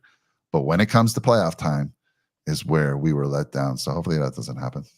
Yeah. And it's wild because you go back to right after that Philly loss, everyone, including myself, was ready to move on from Sean McDermott. Yeah. We felt that he had peaked and that there was no business for him to continue coaching this team. We kind of wrote the rest of the year off. Here we are, big 5-game winning streak. And listen, winning helps silence some of those criticisms. And, obviously, I don't even want to think about dropping this game, but if it does happen, then maybe that conversation comes back up. But I think his job is safe now. I really do. Oh, I do. There's no way. I think 100% it's safe. Yeah. Yeah, 5 years. Look, Tomlin. Now, yes, he has a Super Bowl to his name, but 7 seasons in a row, but not winning a playoff game. That gets old. Okay, yeah, you hear all these accolades, like dude hasn't had a losing season, but as a fan, the Steelers are used to winning. 6 Super Bowl champs, right? And 4 of them, were back in the day, but 2 of them were not that long ago. So, I mean, they're spoiled, man. They're used to it, and I think there's no way this is. So we're at that point of the game. Let's get some score predictions out there. Mine. Bills win by 1. It's a 1-score game. Bills win by 1 or more points. Jake, you told me you were going to go away from these crazy predictions. I'm hoping you're staying true to that. Talk to me. I am staying true to it. Do I think it's going to be a 10-point game? No. I think the Bills are going to pull this off. And I think it will be a very good offensive performance. I have a feeling that the Bills will. It's going to be similar to the Miami game where, like, offensively, they totally blow them out of the water. And it looks like the score should be like 48-14. But instead, my prediction is going to be 24-17 Bills. Okay. And I got to give the Steelers some credit. Yeah. They still have some very good weapons. I think they can pull off, like, a big play if something gets busted in coverage or whatever. Obviously with it being a weather game too, a lot of crazy stuff can happen. And I just feel like there's going to be maybe one of those plays for them offensively. And then they might get one in garbage time too. So we might be up by 2 scores, but I feel like even so, it's still going to be a close game, hard fought game. Mike Tomlin's team is going to come to play still. I feel like it's not going to be a total blowout, but will feel good about the win, even though it's a closer win, a 1-score game. Yeah, we have a habit of just letting teams stay in the game. Again, to me, it's win that turnover battle, or at least keep it even. The more you give a team a ball, the more you keep them in the game. We've seen that numerous times this season. Sarah, you're absolutely correct. I want to say Tomlin is a fantastic coach. I would never think about letting him go. The guy, I have so much respect for that guy. Just how he's able to get a team to play beyond maybe. I think this year alone is a great example of how he's able to take that team and get him to play what I thought would take another year or 2 to get him back to the playoffs. And here they are in the playoffs. Yeah. So let's see here. I love what she says here. So, Sarah, I want to talk about this because every game this year that there's been really bad weather, for whatever reason, Josh Allen, guy goes off. I mean, you look at the Philly game, it was raining buckets of rain. Guy throws for over like 350, puts up insane numbers. I think it was 339 or something like that. But nonetheless, it's been the opposite this year where the weather really hasn't affected us and we played better offensively. So I'm going to stand by it. Yeah, I agree with you there, Jake, because the last 2 seasons, me, I hated when there was weather. And I know the Bills are supposed to have an advantage, not in this case. I mean, most teams come into Buffalo, you're going to have a big advantage. The Bills are. But you got 2 cold weather teams. And last couple of years, man, I hated if there was rain. It felt like our receivers were dropping the ball. If there was snow, it concerned me. But this year, I've said it on a couple shows, it feels like when there's weather, you don't notice it. Josh makes it look like there is no weather happening. So, but this, we'll see. 35-mile-an-hour winds, a little concerning. Snow doesn't bother me too much. It's just those winds that are a little concerning. So look, we got some big scores out there, Christopher. By the way, I always forget to ask people, please like, comment, and drop a nickel on that subscribe button if you're new to our channel. It goes a long way to helping us out. We really appreciate it. So at least hit the like button. At least. I see a lot of folks out there today. Check review, 24-6. Cam gives up the touch. So, okay, it's 24-0. Cam comes in, maybe, just back, when everything's been wrapped up, he comes in and gives up the touchdown. All right, I can live with that. But Cam Lewis, let me just say, Cam Lewis is a guy you want to have on your team. So yeah, for sure. Trek reviewer's been since the start of the season when I predicted Cam Lewis would make the active roster. He's been all about. Even he was saying that Cam would not even have a job in the NFL after they picked the active roster. Guy's been on the active roster all year, and he actually is versatile. He could play nickel or safety. I mean, that's impressive in itself. And special teams wise, man, he's been good. One of our better special teams players. Dennis coming in, like we talked about that. Yeah, this is the Steelers are going to run. I think that's their opportunity. We've been pretty good against the run, especially the bigger physical guys. The faster guys like a Devon, A-Chain, even Mostert. Mostert has some wheels too. Bigger guy, but he has some speed. Mm-hmm. I think against these type of guys, although Warren is that guy. I mean, I can see he can get to the outside. Exactly. So totally agree with you, Dennis. So we talked about that earlier. I am worried about their run game. Yeah, but I'll say this. This is why we're going to stop the run, Dennis. I'm going to tell you exactly why. We have a guy, I'm assuming you're a Steelers fan. You're saying you guys better stop the run. So I'm assuming you're a Steelers guy. And I have nothing but respect for the Steelers. I love Mike Tomlin. I love what he has done there. And I know Steelers fans are even up in arms, right? You guys are expecting a Super Bowl, and it has not been delivered to you since 2008. So it's been a while. Santonio Holmes makes one of the greatest catches in Super Bowl history. Far cry from that now, right? But you got some really good weapons, and part of that is your running game. But here's the thing with the Bills. Our interior defensive line is built. I mean, we have a lot of depth there. We returned DaQuan Jones, who has been one of the biggest impacts on this defense. I think maybe more than anyone, honestly. I'm going to go out on a limb and say that just because he really does set the tone. He clogs up the middle. And then Ed Oliver, who has played out of his mind, who has played like an all-pro, doesn't even get a second-team all-pro vote this year, which is insane to me. 9.5 sacks. I think our interior O-line or our interior D-line wins against your interior O-line. So while, the Dolphins were able to do some things in the running game against us, it was all to the outside. Can't do anything inside. And the Steelers, they're more of an inside running team. Now, Jaylen Warren can get to the outside, but I feel like those guys are going to wreak some havoc, and your backs aren't quite as fast as what Miami had. But I love this. So Dennis, get your brother over to this channel. We want to talk to him, man. We want to see him out in the chat. Appreciate you coming out here. Let's see here. I have a question for you, Jake, and this is a story. So back when I lived in Buffalo, I don't know why I picked it up in Buffalo. I used to say use guys. Use guys, yeah. Is that still a thing back there? Oh, Do people it is. Still say that? My dad says it. Oh, yeah, it's more of like a South Buffalo, Lackawanna thing. Yeah, so I thought that was the norm, right? I move out to California and I'm working in a sporting goods store, and I would say that, and they made so much fun of me, like, Mike, you is already plural, right? You don't have to put a yes at the end of it. Yeah. Do you know how hard it was to break that habit? To use guys. That was just it. That's a thing. That's use guys, man. Use guys. Yeah. I don't know how many in the channel I've heard that term. People say it's not yins either. Yins is Pittsburgh. Use. Yeah. We say use here in Buffalo, guys. South Buffalo, and yeah, man. It's weird. Yeah. I could not break that for the life of me. Finally, I did. But if I was back in Buffalo, I'd still be saying it. Use guys. It just feels natural to me, Jake. Yeah, I think it's definitely a South Buffalo Lackawanna thing more so. Maybe some cheek to Vegas in there too, but because I don't really say it, but like my aunts and uncles and my parents, maybe they say use. Back in our generation, back in our day. But yeah, that was the thing. And it's funny because they don't teach that at school. So where do we pick that up from? Right? Yeah, it just was passed on. Finally, Jake, I don't know, someone corrected it.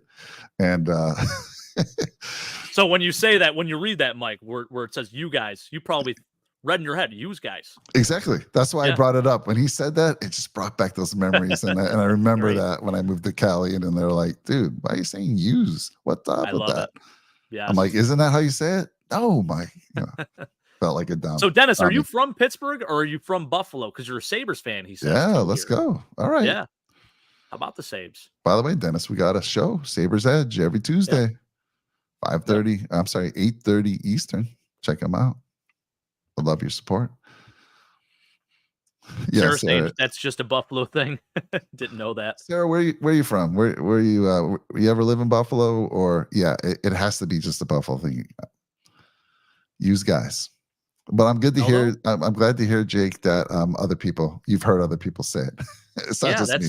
Oh, for sure. Yeah. I mean, it's my whole work too. They're all from South Buffalo, Really? Mike. So it's, yeah, I mean, that's all they say. We make fun of them. Me and my one buddy, Aaron, make fun of it. It's hilarious. Yeah. I have New Yorkers. He says, Alan Olive says, I have New Yorkers. He said, beautiful. That's great. He says, born in Pittsburgh, spent Okay. 17 years in Buffalo. Nice. So, Dennis, you are a Steeler fan. Then I'm taking it. You like the Sabres, even though your Penguins have at least won Stanley Cups. I don't know. That's interesting to me. Yeah. Well, if he was born in Pittsburgh and then he moved to Buffalo, pending on the timeline of him moving and being here in Buffalo, if it was during the drought years, it was probably hard to convert from a Steelers fan to a Bills fan at that point. I feel like it'd be much easier now if you moved from Pittsburgh to Buffalo to switch fan bases. But I get it, man. I get it. And I love it. And also, born in Pittsburgh, I feel like you can't lose that loyalty for the Steelers. They're just diehards there. That's one of the top fan bases. Oh, sure. For sure. Yeah. So, Sarah, you do live in Buffalo and still do. And you never heard that, huh? Not an aunt, uncle, grandma, grandpa. Trust me. Used guys. It's the thing. Used guys, yeah. 1975. Nice. Wow. Very nice. So Well, hey, you got Jim to Kelly. see... Jim Kelly was born in Pittsburgh. Yeah. Yep. Is that when he's saying he was born? 75?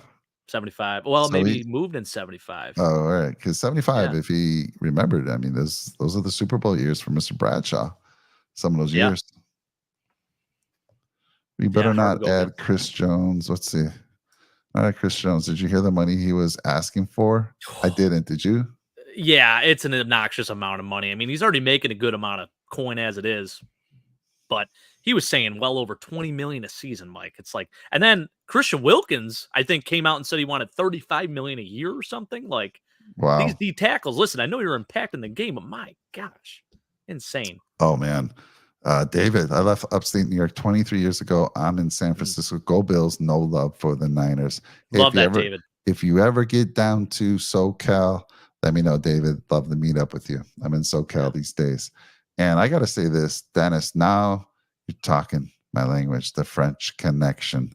Yes, I was alive. I was around. I watched that Stanley Cup against the Flyers and Gilbert Perreault, my guy. Rick Martin, Rene Robert, King Kong Cora, back in Schonfield.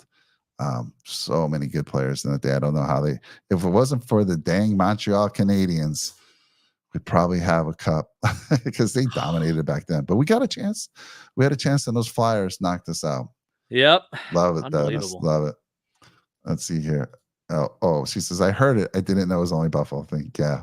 Well, apparently somebody said they know some New Yorkers, upstate New York, who say it as well. But maybe they're transplant. Could be. Maybe they're transplant from South Buffalo. Yeah. I love it. That's great. I'm so happy you brought that up.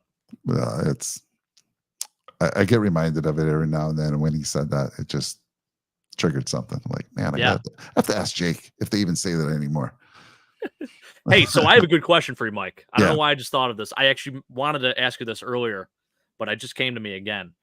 Going back to the Bills a little bit here, right? So on the broadcast last week, or a couple days ago, I should say, Chris Collinsworth made mention of my guy, Reggie Gilliam. He said, you got to get Gilliam in the game. And I love that. So with this being a weather game, over under one carry or one touch for Reggie Gilliam in this game. Ooh, I'll be taking the over. Love taking the over. When's the last time he had a carry or catch? It's been a while, my friend. Yeah, I want to say, man, the last impact play, like big time impact play where he got some notoriety, that Buccaneers game. Or no, it wasn't Buccaneers. It was the Jets game, I want to say, where he laid the lumber on special teams twice. So, yeah. So but David, as far as touches, I don't know. I know he had a catch this year, but yeah. Yeah, I'm gonna go +1. It's just hard with the running backs that we have, unless they go with the two in the backfield. Right. Okay, good question, David. Yeah. So time to chat about the game a little bit more. Who will have more rushing yards, Buffalo or Pittsburgh? So here's what I'll say, and I'll throw it to Jake. I believe the Bills will. I think it is going to be a game you need to run the ball. I think the Pittsburgh defense has to respect Josh Allen in that offense a little bit more. than Mason Rudolph, especially with 35-mile-an-hour winds. And both teams, let me just give you some numbers real quick, too. Let's just talk about that because I'm a data guy. Mm-hmm. Let's talk about the rushing yards per game this season for the two teams. So, Buffalo Bills are the 7th overall, averaging 130.1. Now, you have to factor in that's Josh Allen. He had, 65 yards for us last week? 67. 67 yards. Yep. So you got to factor that in, David. And if you do, it's going to be Buffalo. Now let's take a look at the Steelers. They've been averaging 118.2. So not that far. It's going to be close. But I think if you count Josh Allen, which you have to, I'm going to give the edge to the Bills in this one on the rushing. So what do you think, Jake? I think I am too. I feel like, I talked about our interior guys, and I hate to beat a dead horse, but I just feel like we're going to take advantage of that matchup. And, for you guys, I think especially given the weather too, with Najee Harris's knee injuries too. And listen, I love Jaylen Warren. I think he's actually your more explosive back. I think Najee is consistent enough, and obviously he has the pedigree. He's had a couple 1,000-yard years. He's going to be your lead back, obviously, still. But I just feel like you guys aren't as well built to go against our defense running the football. So I love what the Bills are bringing to the table here. You talk about a weather game too. James Cook, good luck trying to take him down in the middle of the field, open field. I mean, he's shifty as it gets. I think he's explosive as hell. So I like us in this one. And Leonard Fournette, man, he's probably going to come up for this game and play in this one too. And I think, as effective as he is on the ground game, he's a really good pass catcher too. So I know that doesn't have anything to do with rushing yards, but I just feel like that 1-2 punch is going to be really good for us. And I'm going to give the nod to the Bills here. Yeah. Now, Jaylen Warren, I mean, dude, what a year he's had, right? He's an undrafted free agent in 2022 by the Steelers. The guy's had 149 carries, 785 yards, Jake. He's averaging 5.3 yards per carry, 4 touchdowns, and he's a huge threat out of the backfield receiving. He's had 72 targets, 61 receptions. And in this type of game, you're going to see that again. They're going to be dumping the ball off to him all day. That scares me a little bit more with him now that I saw that. I did not know he was this type of receiver. He's got 370 yards, receiving yards, 5 drops, but pretty damn good. And let me second on the team in catches behind George Pickens. That's insane, man. Yeah. So I hope you answered. David, who do you think? You talk to us. Tell us your take on this. Yeah. I agree with what he says here. This is definitely an opportunistic defense that we're going up against. So especially where Josh turned the ball over. I mean, that Dolphins game, we could have put up at least 14 more points, if not more, had it not been for 2 really costly turnovers in the red zone by Josh. So, yeah, I mean, you got to limit that. But if you remember the last game we played against the Steelers, now listen, I know it wasn't a weather game, but it was 38-3. The Bills handled some business there. Levi Wallace was their starting corner. They had Kenny Pickett, and it was very early on in his career. I thought he played a really good game. Obviously, the personnel was a little bit different, but I felt like, we absolutely destroyed this team on all fronts. So would love to see some of that too. Would love to see a deep shot, even though the weather's bad. Would love to see at least 1 or 2 of those. Yeah, so I agree with you as well, David. We talked about that earlier, and I've been talking about it all season. Like, we can't lose the turnover battle. We got lucky last game. We actually lost the turnover battle, and yet we won the game. Can't do it against a team like this. I mean, when they beat us a couple of years ago, they had that block special teams play, block punt, I think, brutal. Which turned the game around and won it for them. This defense is opportunistic. They got a lot of good, I'm going to say, I use Jake's term. I try to use the modern term. Sorry. He says a lot of dogs. They got a lot of dogs in that back, in that safety and corner position as well on the line, even without TJ. I also want to mention, so you got Najee Harris, which we've talked about. This 1-2 punch that they bring. So Najee has 255 carries. He's over 1,000 yards, 1,035, 8 touchdowns, averaging 4.1. So what did I say? 5 point something for Warren, 4.1. Yeah, huge test. Right. This is their bread and butter, obviously. and Harris out of the backfield, 34 targets, 29 receptions. So between the two of them, they had over 90 targets throwing the ball to their backs. That's insane. I always hope that we would do more of that with Cook, but we haven't seemed to do a lot of that, those little screenplays out of the backfield. So you bring up great stuff, David. And Dennis following up with Warner's a bad man. Also watch out for Petty French fries, Pat Fryermuth. Yeah, the tight end. Yep. Absolutely. Yep. Yeah, so in this type of game, I see a lot of running. I see those dump offs to the running backs. I see the tight end and play big time here. Yeah, I always say that. I see a lot of teams with these big tight ends, and I'm like, why aren't they throwing the ball to them more?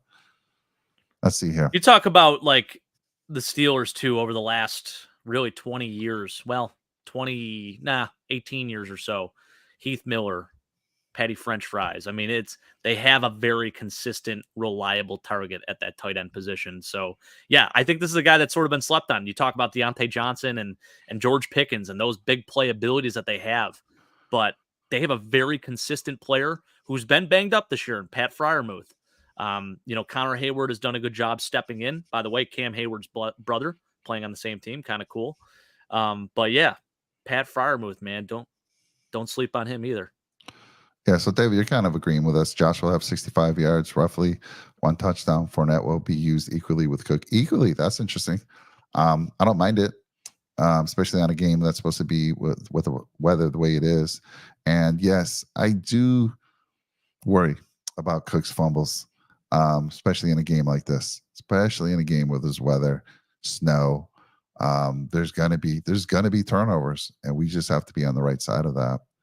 And Sarah's saying, yeah, we've already allowed two special team touchdowns. I gotta ask the folks here. Listen, we got off to a late start. I love it. We're getting some people we haven't seen in a while, people that are new. Is it better to go late on the East Coast? We're talking, it's what? I don't know. 11:14 right now. It's 11 o'clock. Do you know where your children are? You remember that? Channel 7. Channel 7. Yep. But yeah, I'm loving this. It's like, maybe we need to go a little later. We got some late birds here. I love it. Yeah, no, this is fantastic. I mean, a lot of good context in the chat here too. Yeah, we got some great people with some good football knowledge here. So I love to see it. Injuries can be different in this game. Yeah, definitely, Dad. Yeah, I 100% agree. I mean, especially in the secondary, you look at who the Steelers have and not having Rasul Douglas in this game, that could be tough. Our safeties, we've lost a step. Taylor Rapp's banged up himself. I think it was just the wind that got knocked out of him, so I don't think it was too major. But they're saying it's his calf. I heard that too. Yeah. So I don't know what the extent of that is. I hope he's able to go because I think he's been playing a lot better lately. So it's encouraging. But yeah, I mean, shoot, this is a team that can get deep on you, and with it being slippery out and things, maybe you get into a scramble drill situation, could have a big play happen. Yeah, Minka, we talked about that. Yeah, he'll definitely be back. That's huge for them. You lose TJ Watt, but you gain Minka back, so that's very big. And then Alan's saying he's a night owl. We got a few night owls out there. Yeah, likewise. It's early over here for me. 8:16. I love it, but I'm like, man, it's late over there on the East Coast. We got a lot of East Coast folks. I love it. So let's see. I wanted to bring up another person. So since you brought up Minka, we brought up this gentleman earlier as well. Damontae Kaze will be back. And again, he was suspended. I'm going to go check that out while you talk a little bit about him. But he was suspended a couple years ago. He's a ball hawk. He was one of the leaders in interceptions. And that guy's going to be back on the field. He's now able to play in the postseason. I forget. Do you know how many games it was? He hit a dude with his helmet. I thought it was only 1 or 2 games, Mike. One or two games? It wasn't that long? Okay. No. Well, he's active. He's back, and he's a ball hawk as well. So, again, I look at that defense, Jake, and they've got playmakers on the defensive side, even without TJ. We already talked about that. Oh, yeah. But, we talked a lot about the front line. But the corners and the safeties, especially with Minka coming back, watch out. Opportunistic team. So I'm totally in agreement with David about the turnover stuff, but I've been saying that all year. We gotta minimize those. What else we got here? You're in Cali. Lived there 4 years. Turlock. Yeah, life took me out to Cali. Born and raised in Buffalo. I was in South Buffalo. That's why I have the old used guys. But yeah, life took me out here, and that's where I am. But I have 3 beautiful kids that live back in Buffalo. They're still in South Buffalo. Yeah. Kelly Blitz. Yeah, yep. Nice. Northern California up here. That's Kelly Bills, Mike. Kelly Bills. Kelly Bills. Okay, yes. Sorry. The eyes are going. Kelly Blitz, if you ever get down to SoCal, hit me up and let me know you'll be coming down, and let's meet up. I love meeting Bills fans. One of the reasons, Jake, I started the channel was to meet folks, other Bills Mafia fans from all over the world, all over the country. Look, we met a person in Ireland. Yeah. Ireland. We got a guy, Trev, good friend of ours now in Ireland. We've been on his show. He's been on our show. So that was one of the huge reasons to start it. Yeah. Shout out to Irish Bills Mafia. Yes. Got my mug right here. Shout out to Trev. He is the man. We appreciate the hell out of you, Trev. This is a good point, David. And I totally agree with you. This is what I was saying. They're going to be dumping it off to the running backs. They're going to be throwing the tight end. They'll keep 90% of the passes within 10 yards from the line of scrimmage. Allen will try out 20 yards, but mostly keep it within 15 yards. 5 yards is a huge difference in coverage. It is. Yeah, and I could see a lot of that. The quick passing game. We brought up a good point about James Cook not really getting a lot of short yard catches. Yeah. Although I have seen recently there has been some more check down passes going his way. But it does seem like he always is able to get separation on a wheel route or even when he does split out wide. And for whatever reason, whenever he's wide open, he drops a pass. I mean, there's 2 really, really tough touchdown pass drops that he has, over the last couple weeks even. And then you go back to the Philly game even too. There's another one there. So it hasn't been great for him on those types of plays. Yeah. Alan saying, I love California. Happy for you. You know what? If I could, Alan, I would live in Buffalo. People ask me, what's the biggest difference between the two? I say the people are nicer back east. The food is better. The only real advantage here is the weather.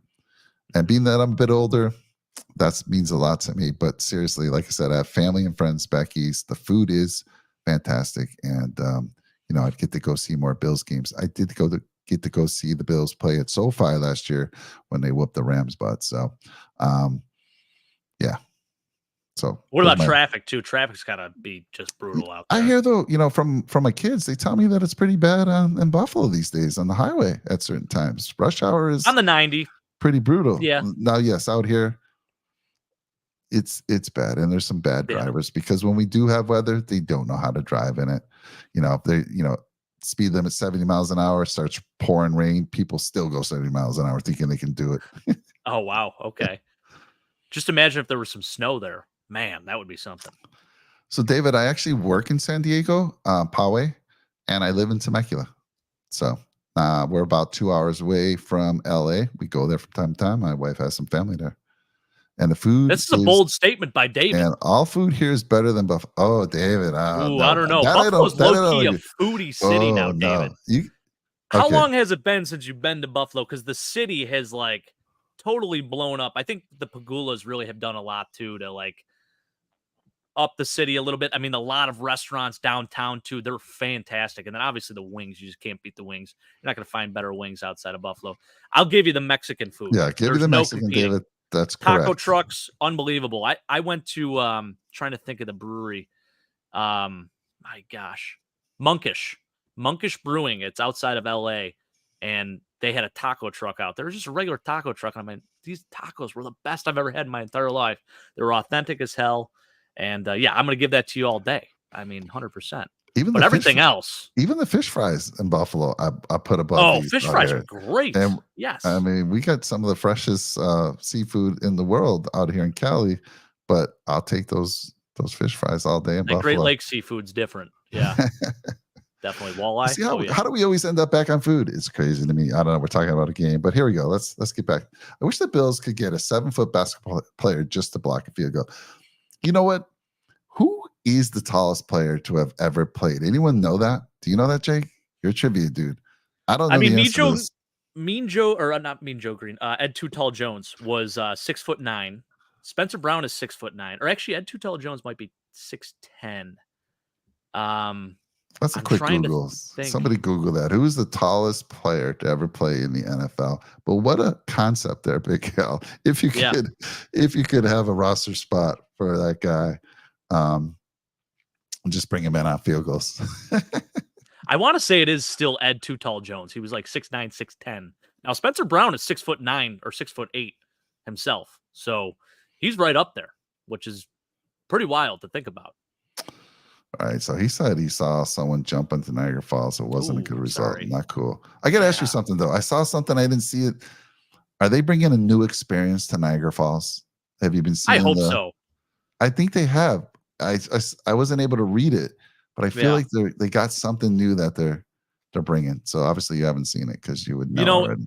And it's sad because it's almost like we take it for granted because we're so close. I mean, I'm like 30 minutes away from Niagara Falls, but I mean, it's essentially right in my backyard. But the Canadian side is honestly so much better. It is more touristy, but the Canadian side they have done a lot more there. So I'm hoping they build up the American side a little bit more.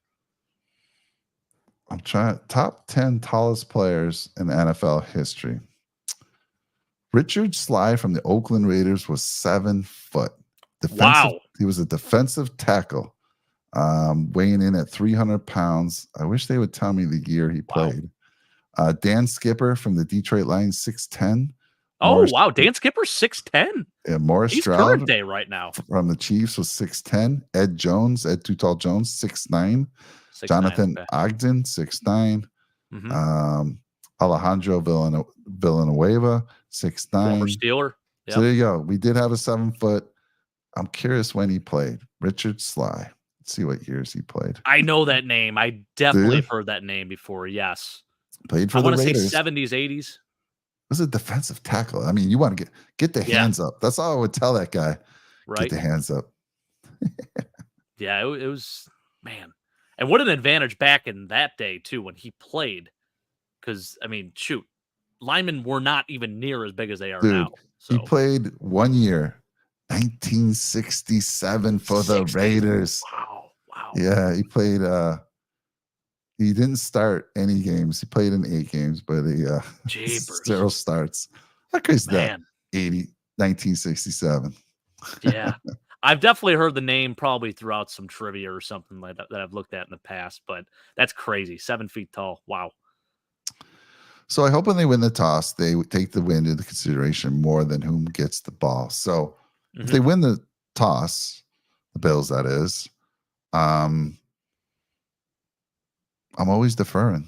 So, I mean, are you saying there'd be something different, Dave, because of the win? I'm deferring here if I win the toss. What are you doing, Jake? Yeah, that's been made popular. I feel like every team now defers when they win the coin toss. I wish a team had to be forced to make a decision, honestly, Mike, because it's gotten out of hand.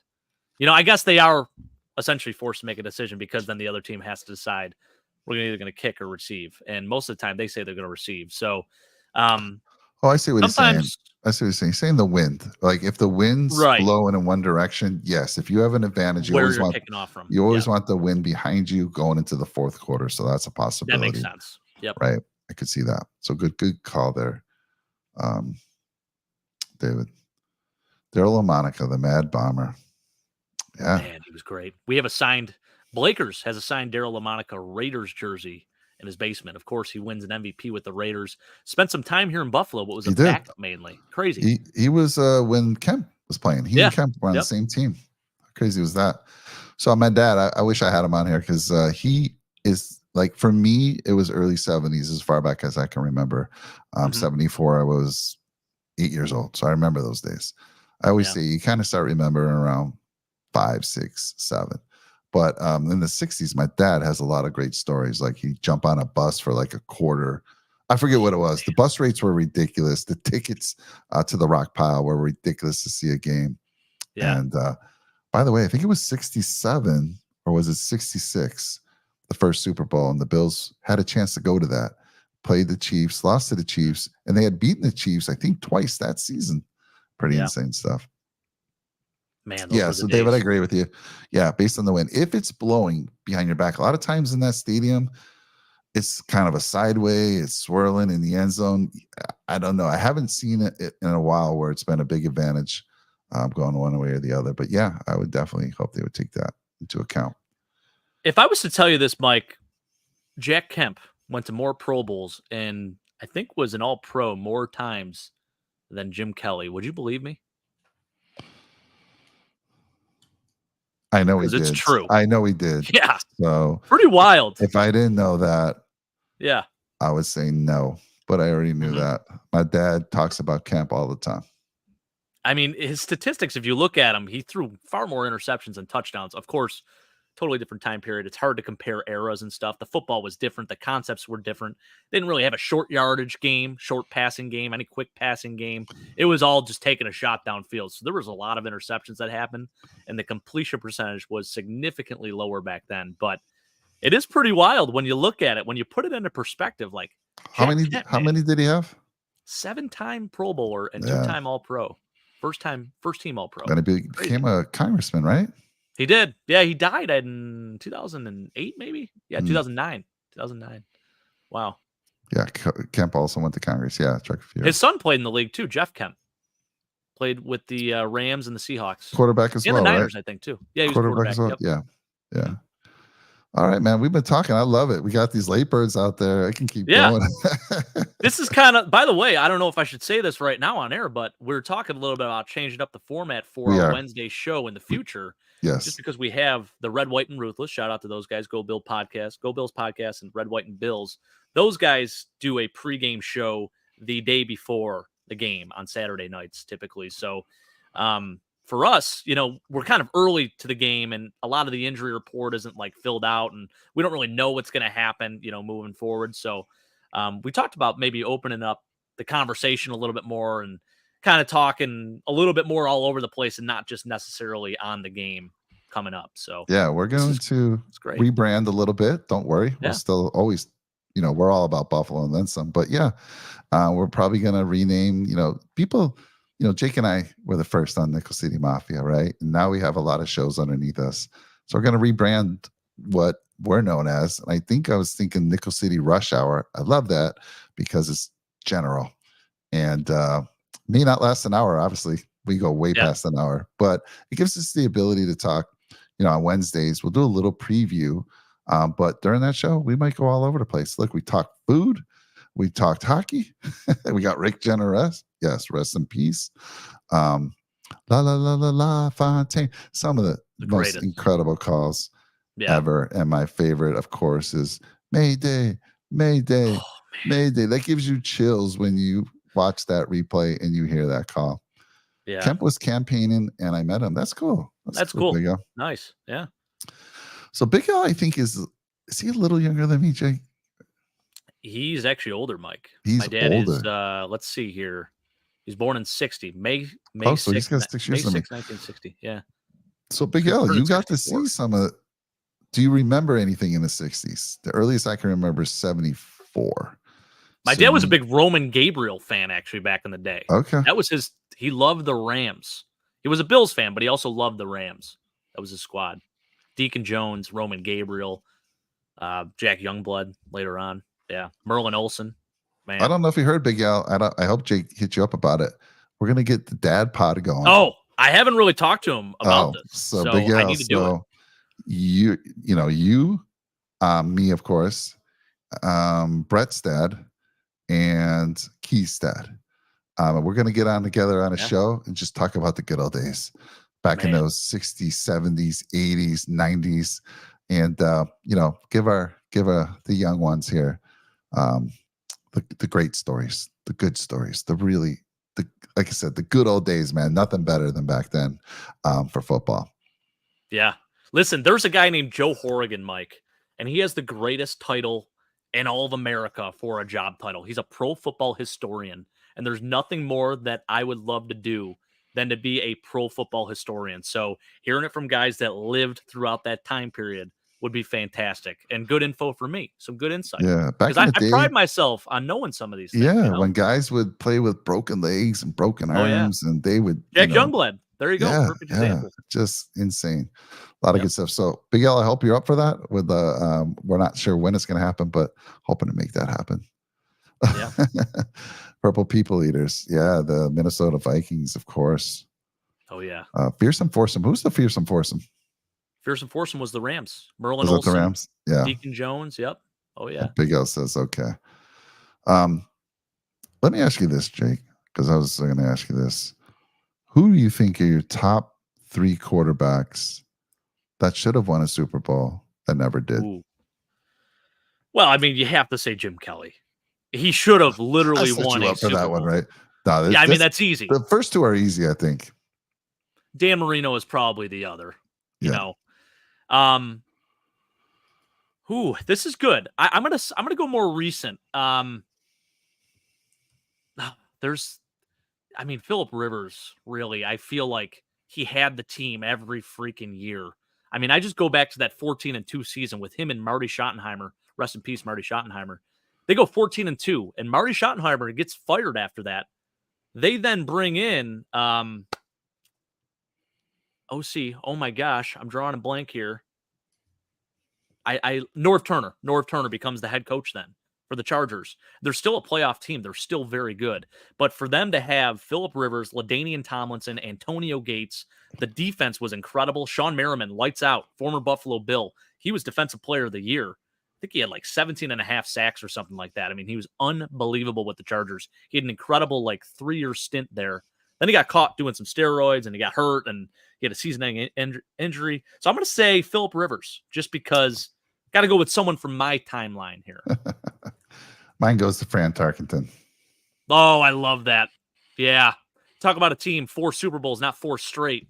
But shoot, the Vikings, man. Fran Tarkenton, so damn good. And we talked a little bit about statistics. If you ever look at Fran's statistics for back in the day, for what he did, very, very impressive. Very impressive. So, yeah, absolutely. I love Fran Tarkenton. Great pick. Yeah, and I know they've been to 4 Super Bowls and lost for Super Bowls. Was he? I'm trying to think if he was the quarterback for all of them, but yeah, I think so. I got to see him play in just some amazing games. I remember, I think it was Staubach throwing to Preston Pearson to break their heart in a playoff game. Time was running out. Drew Pearson on the deep ball. Drew Pearson, yeah. The first Hail Mary. The first Hail Mary. Yeah, I thought it was Preston. Yeah, Drew. Yes, right. Yeah. And yeah, that was Fran Tarkenton was fantastic. So yeah, and yes, there's some good ones out there. Damagin for sure. And who else did somebody say? These are good names here. Dan Fouts. Ken Anderson, Dan Fouts. Ken Anderson was an one. MVP too. Yeah. Yeah, for the Bengals. It was a damn good quarterback. Between those two, probably more Fouts for me. Fouts was a generational dude, man, putting up those kind of numbers. Eric Coryell, unbelievable. They were different. Yeah, I mean. But it is wrong. With Jim Kelly and Dan Marino, come on now. Yeah. Breaks my heart when I think about that one of those two guys didn't get a. It doesn't break my heart too much that a Dolphins quarterback didn't win a Super Bowl. I mean, but Dan's one of those guys. He had it there, right? Yeah, he's so good. It was that 83, that class of 83 was incredible. Mm-hmm. And Elway got his. He got 2 back to back at the end of his career. Yeah, crazy. He had been. Didn't he go to 4? Yeah, I think he lost a couple before he won his first Giants, 2. Niners, and I think the Redskins too. I think he went to 5. He was 2 and 3 in his career, maybe. Yeah, I think it was 4. Well, was it 4? Yeah, no, you might be right. Yeah. I think it was 4. Yeah. Yep. Let's see. Started the first one. Joe Cap. Was that for the Vikes? Is that what we're talking about there? Fran the Man. Yeah, I think so. Oh, yes. Yeah. Yes. Yep. Yeah. That's right. Yeah. I love it. We got some guys that have been around. I love it. Back in the day. I freaking love it. It's great. Yeah. Oh, no. Dave, please don't get me started here. We've been talking. Listen, so David, we had this conversation going into Dolphins week on who was the better quarterback between the two. So I love Jim. Nothing but love. I mean, obviously, what he did in Buffalo was incredible. He epitomizes grit. He's everything you want. He is all Buffalo, right? But in terms of the team he had around him and what Dan Marino had around him, and I think as a pure passer, just strictly pure passer, Dan Marino was he was different. I think he was better than Jim in that category. He's got better statistics. I know he played longer. The guy threw for 5,084 yards in 1984. That record stood until 2008 when Drew Brees broke it. Or no, actually, he didn't even break it. He had 5,069 yards. I think it was broken in 2011 officially. And then broken again by Peyton Manning. So, yeah, I mean, it's unbelievable what he did in that era because it was not a passing era. Outside of Dan Fouts, no one was putting up those numbers. So yeah, you know what rebuttal is to that, right? So yeah, he threw for all those numbers. He threw the ball like 600 pass attempts, and Kelly didn't need to do he that. did. Right. True. So, and the other thing, he didn't need to do it because he had a better team around him. Well, no, not necessarily. I think they put a great offensive line in front of Marino. They had to. I mean, yes, he had a quick release, but that dude was probably the slowest quarterback I'd ever seen in my life. Oh yeah, that's definitely true. Don't have him run. But you put that great O line, and you had the Mark brothers. Yeah. So he had some studs, man, and and he played more years. And again, I said this in my argument: was he a better passer? Probably yes, but as a leader, I give the edge to Kelly. And I think they rallied around Jim more. Yeah. I mean, he was just that fiery leader. Now, you could argue with me, yeah, Mike, it wasn't good enough to get a Super Bowl. I get it.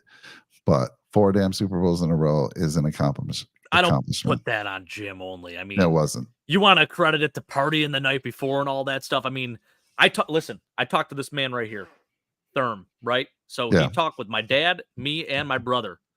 And we asked him, we're like, what's the deal with, you not finding your helmet during the Super Bowl? He's like, honestly, I was hungover as hell, and I had no idea. I mean, some of those guys didn't even know where they were. Yeah. They still went out and performed, but still.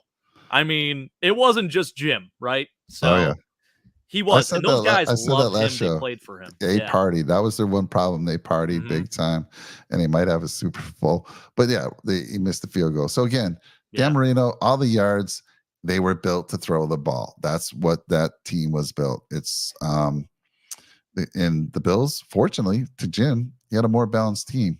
And I can't count his USFL days, but dude, did he tear it up? He played a lot. He played fewer seasons. I think, what did I say? It was 12 for Kelly and 17 for Marino, 16 for Marino, something like that. Kelly misses, he was drafted in 83, but he didn't get into the NFL to play until 86. So he missed out on 3 years. Came in though like fire. He put up some big numbers, good numbers in a losing season his first year in Buffalo. So again, leadership, toughness. I mean, Jim Kelly was a dude in a line. He was a quarterback in a linebacker's body. Just incredible. And I'm looking. I just want to see what he actually did in the USFL. Oh, dude, listen to these. Insane. Listen to these numbers. Yeah. In 1984, so Dan Marino throws for 5,084 yards in 1984, right? Yeah. Jim Kelly in the USFL. Now listen, USFL and NFL were kind of close in terms of talent because a lot of people from the NFL were going to the USFL. Yeah. Jim Kelly that year, 5,219 yards, Mike. 44 touchdowns, threw a lot of picks, 26, but the touchdowns were insane. Yeah. For back then, I mean, this was not, neither league was a passing league. And his rushing numbers, 85 carries for 493 yards and 5 tuds. And Jim wasn't fat. He didn't really have wheels either. No, but he could beat Marino though in a 40. Yep. Oh, for sure. It'd be a close race. Yeah. But the story has it, as you all know, Jim did not want to play for Buffalo. When he was asked, what is one team by his agent that you don't want to go to? He said Minnesota, because that was back when they didn't have the dome. And I think there was one other team, and he said definitely Buffalo. And he was at the Bills facility about to sign the contract. And a call came, and they blamed the secretary. So a call came into the secretary. I forget who the person was from the USFL. And the secretary went into the meeting where Jim was about to sign the contract and said, you need to step out and take this call. So they step out to take the call. The guy says, do not sign that contract. We'll let you play no matter anywhere you want. You pick your team. He picked the Texans. Why? And he said he picked the Texans. What was the name of the USFL team? It was Houston, right? Gamblers. Houston Gamblers. He picked Houston because they had a dome. He says, obviously he was from Florida. Yeah. Right. And he loved the warm weather. No, he's from Pittsburgh, but he went to Miami. Yeah, sorry. He played custom. He played in the warm weather in his college years. And he did not want to go to the coldness of Buffalo. And he said it. You go find some videos on YouTube and you're like, wow. He was asked one time before, and I forget I forget exactly what he said. It was something like, I mean, would you pick Buffalo to go to? Seriously, if I had an option to go somewhere else, would you really? So, but that changed, obviously. Once he got to Buffalo, he's never left Buffalo. And everyone loves him. He's set up businesses, and he got over that pretty quick. And I'll tell you what, he's a damn good football player in the cold, probably because, like you said, he was from Pittsburgh himself. But great stories there, dude. Yeah. Yeah, I love it. I love it. Yeah, and by the way, so they did play 18 games in the USFL, but still, I mean, the stats are just insane. I mean, yeah. So listen, maybe great leader. Maybe you're swaying me. Great leader. I give Dan the pass, and don't argue with me that Dan didn't have a team around him. That's how they built the team. He had an amazing offensive line. The dude, he was like Burrow. But because Burrow's just a beautiful passer, but with a better arm and even a quicker release. I mean, that Dan Marino could get rid of the ball. It was hard to get to the guy, but they built that offensive line to protect him, man. It's kind of like Brady. Brady needed a great offensive line. He wasn't the fastest dude either. Yeah. This is good. Yeah, I mean, Dwight Stevenson with Dan Marino. Fantastic. Yeah. Talk about a really good tackle. I mean, shoot, he's one of the top 5 tackles of all time, in my opinion. So, yeah, you put those offensive lines up there with the best that they had. Same with, the guys like Dan Fouts that we talked about. Those guys, those teams were built to throw the ball, and they had to have big. That might be a guy that might lose a race to Marino. Dan Fouts, let me tell you, dude. Dan Fouts, another guy who, funny, those guys, the way they ran. Hysterical. I wish we should look up their 40 times if they even have that. Yeah. By the way, I said tackle. He's a center. Dwight Stevenson. I don't know why I said tackle. Yeah. He was Dan Marino's center for like 4 years, maybe, I want to say, in the 80s. From like 83 to 80. I think he retired in 87. Something like that. So funny to watch old Kelly games. His passes are so slow. We are used to seeing Allen throw the ball at 75 miles an hour.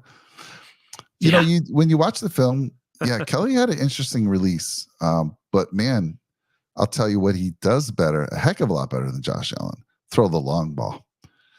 Jim Kelly threw that long ball. Lofton and Reed, beautiful passes. I mean, you could more touch.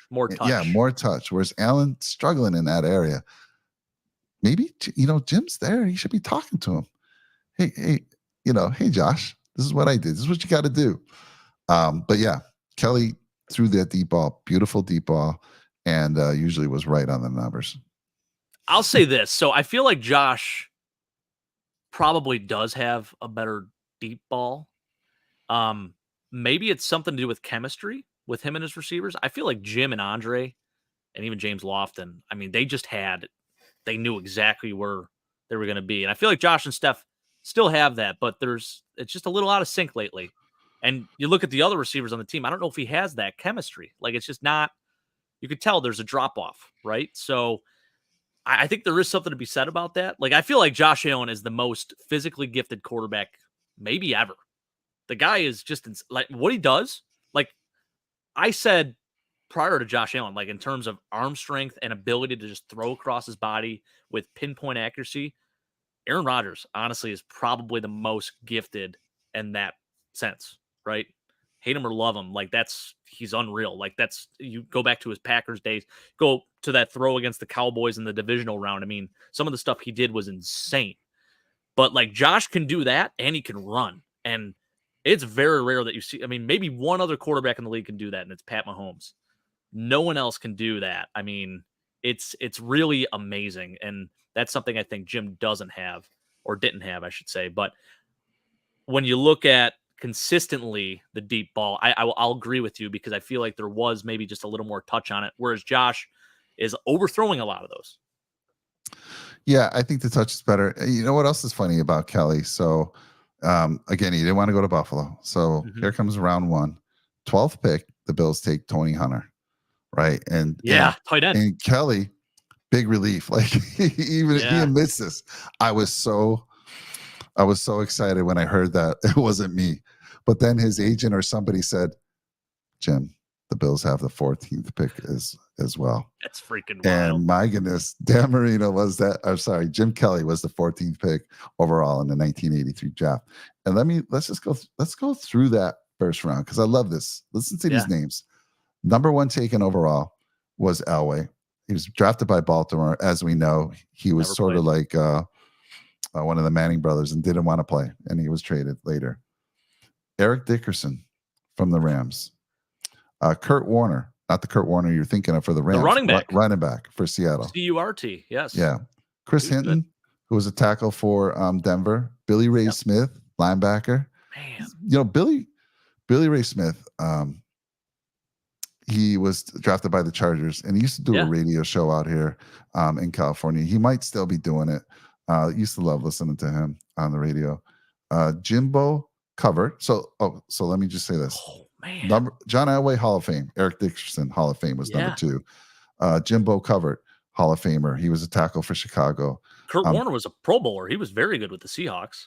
Yeah. Very good running back. Todd Blackledge was the 7th, taken off the board at number 7. Michael Haddix, running back for Philly. Bruce Matthews from Houston, Hall of Famer, guard. You want to talk about, I know, right? Maybe one of the best offensive linemen ever, Bruce Matthews, man. An Iron Man, literally played every position on the offensive line. He was so damn good. I mean, that's wow. Keep going. I'm sorry. I just had to say something about that. Yeah, I love it. So Jim Kelly's taken at 14, right? Then you have Tony Easton taken by the Patriots at 15. Wow.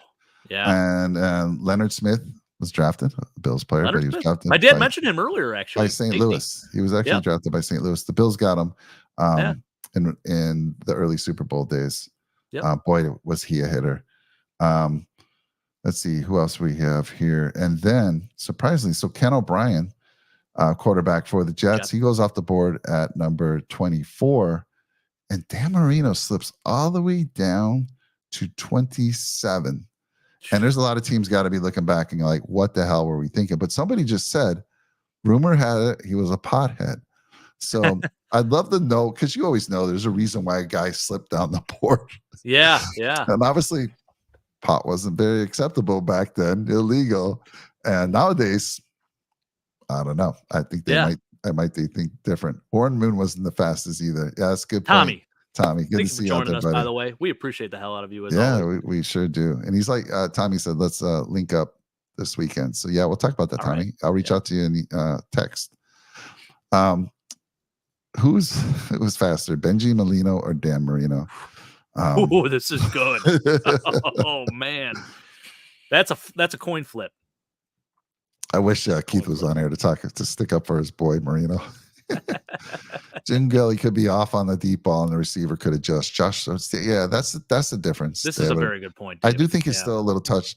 Allen has such a strong arm. It's so hard for him to just lay off a little bit. He just wants to sling it. There's no arc. He just wants to just. Now I did see him throw an arc. He does throw it sometimes, but sometimes it's just, all the momentum. He's just slinging it. Mm-hmm. Darryl Green was super fast, dude. So what was? Oh, are you bringing up Green because Darryl Green potentially supposedly ran the fastest unofficial 40. Darryl Green was amazing. Yeah, he was taken right after Marino. He was number 28th off the board. Hall of Famer. Jeff Coat. Yeah. Crazy. Yeah, so I mean, I'd love to hear. I'm gonna have to check. You got me curious now, because college-wise, I think Marino had the better numbers. I think. I don't know. I'd have to look. I actually don't know what his numbers looked like in college. I know. So Dan Marino, he went to Pitt. Jim Kelly went to Washington. Washington. My God, what am I saying? Miami. Yeah. There he is. We've been waiting for you, Brian. We've been waiting for you. Label joins us. So he's a late bird too. My goodness. Got these folks staying up late. Yeah, Brian, we talked about it. I mentioned you earlier that you had predicted. You said you never do this type of thing. You said this is the Bills' year. And here we are making that run, and you never stop being a believer, which we've been telling people. I don't care if it's a 1%. I told folks at work, I don't care if the Bills have a 1% chance of making the playoffs. You never stop believing as a Bills fan. And look what they did. They didn't have a 1%. It was higher than that. It was low, though. I mean, even to get the 2 seed, I think it was at 2% that they would get the number 2 seed. and it was a 22% chance that they would make the playoffs at 6-6. So to come from that and to be the number 2 seed is just amazing. Really is. Yeah, that he's saying that the draft was loaded. Yeah, that 83 draft, that quarterback class was pretty impressive, man. Eric Dickerson, incredible. Eric Dickerson. By the way, Eric Dickerson involved in one of the craziest trades, 3-team trade. Oh, yeah. Part of the Cornelius Bennett trade. So pretty cool. Cornelius Bennett, Greg Bell, and Eric Dickerson. Wild trade. Pretty good, actually, for all teams, honestly. Steelers. Let's see who did the Steelers take in that round. They took Gabe Rivera, nose tackle. Okay. At number 21. Let me see if they had another one. Another draft there. Nope, that was their only pick in the first round. Yeah, Gabe Rivera. D-end out of Texas Tech, I think. Right? Yeah, so, that was the first round, but these guys are bringing up names. That. Jim Dent Roger went Craig. in the 8th round. Roger Craig in the 2nd round. Let me see if there's any real, I was obviously Leonard Marshall went in the 2nd round. Let's see here. Who else we got in there? Are you saying Richard Dent, David? I think you're thinking of Richard Dent. Hall of Famer, though. Yeah, played with the Bears. D-end. Right. Yeah. Daryl Talley was taken in the 2nd round. Yeah. Daryl Talley at number 39 overall. Let's see here. Just good old names, man. I love it. Roger Craig was taken. He was number 49 overall, 2nd round. Roger Craig, man. He was the first back to ever record 1,000 receiving yards, I believe. Him and then Marshall Faulk did it. And then after that, obviously Christian McCaffrey. So only 3 guys in NFL history to do that. Pretty impressive. That was also back in the day where drafts took forever, right? Didn't they? Yeah. The thing was, too, it wasn't televised, so it was totally different. Yeah. By the way, listen to these numbers. I had to look this up. 1985, Roger Craig, 1,050 rushing yards. He also caught 92 passes for 1,016 receiving yards. That is impressive for that day and age. Wow. Yeah, he was awesome. Very good player. Love these names, man. Love these names. Yeah. 83 was quite the draft. And then Brian, Bills shouldn't lose. Yeah. If they lose, it'll because most likely they beat themselves. Weather would be the best thing going for Pittsburgh. Yeah. 35-mile-an-hour winds is what we're hearing, Brian, and potential snow. And like we said earlier in the show, turnovers. Got to keep those turnovers down. We know the Bills love to turn the ball over and let teams stay in the game. This type of game is a game you don't want to do that. So You're right. It feels like, you can go back to the Bronco game. Are you kidding me? We should have just dominated that game. I think we turned the ball over 4 times and just let that team stay in the game and eventually win it. So can't do that. Totally agree with you, Brian. You got to be disciplined too. You talk about, some of these games, it was a result of being stupid. We were beating ourselves with either penalties or turnovers. That Broncos game sticks out because we have 12 men on the field and we should not have lost that game because there was a missed field goal prior to that. So just so unfortunate. Yeah, look at Trek Review saying if they took Green in 83 instead of taking a cornerback with their first round pick in 85, they could have taken Jerry Rice and still have taken Reed later. Woo. We asked Reed. We had Andre Reed on our show, by the way, folks, for some of the new folks out there. We had Andre Reed on here. For me, Jim Kelly and Andre Reed are 1A and 1B. Always will be. Thurman Thomas, Bruce Smith, that whole team. But those 2 guys, when I was out playing street football and I was quarterbacking, it was Jimbo. Ferguson early on, right? It was Joe Ferguson when I was a real small kid. But Andre Reed when I was a receiver all day long. Let's see here. What else we got talking about? Leonard Marshall. Henry Ellard. Henry Ellard is a name that's been thrown around for the Hall of Fame for years. He's got the numbers. I think the guy's got 13,700 something receiving yards. He put up some insane stats with the Rams, even with the Redskins at the end of his career. I think he had a 1,000-yard season at like 37 years old or something, or 35 or something like that. He was a really good, consistent receiver. Kind of reminded me a little bit of like Jimmy Smith almost, minus the drugs. But Jimmy got into some trouble. But Jimmy Smith was really freaking good too. And that's another guy that deserves a consideration, at least, for the Hall of Fame, because had he not been suspended for 4 games in 2003, he would have had like 11 straight 1,000-yard receiving seasons, which is nuts. I mean, Mike Evans right now is like our modern day version of that, of consistency, if you will. But man, guys like that, they were different, man. They were just very consistent and perfected their craft, and they were always healthy. Very, very impressive career for Henry Allard. Going back to that, yeah. Yeah, Richard Dent. It was Richard Dent for the Bears. Obviously, he was on that amazing '85 Bears team. Hall of Famer. My God, that '85 Bears. So, I mean, there's so there was. I love this 10, dude. There was 12 rounds back then. 12 rounds. Yep. Insane. So it took back in those days, man. I wasn't like I was a fan. I was a fan. I didn't really watch the draft much like I do now. Obviously I knew about Kelly. And somebody asked the other day, because of all the things Kelly said, how did people welcome him in Buffalo? Dude, they threw a parade for him. The fans were just celebrating him. There was no negativity. Who cares if Kelly had said he didn't want to play for Buffalo? He was coming to Buffalo, and the fans were all for it. I mean, it was a huge celebration. Yeah. Yeah. So Alan's saying, yep, you're one of those non-believers. Believers. I wrote the Bills off when they were 6-6 and the Steelers when they were 7-7. A lot of people did. A lot of people did. A lot of Alan, I know you're a Bucs fan. I got to ask him this too. How do you feel about the creamsicle jerseys making a comeback this year? I love them. I'm a big fan. I want to know what your thoughts are on those because I know you're a Bucs guy. Yeah. How do you feel about those? Should that be the full-time uni or just stay as an alternate? I would like to know. Oh, Tim Crumry. Oh, man. Yeah. Yep. He was so good. He was mean. That dude was a mean mother effer. This dude had like over 100 tackles as a D tackle, too.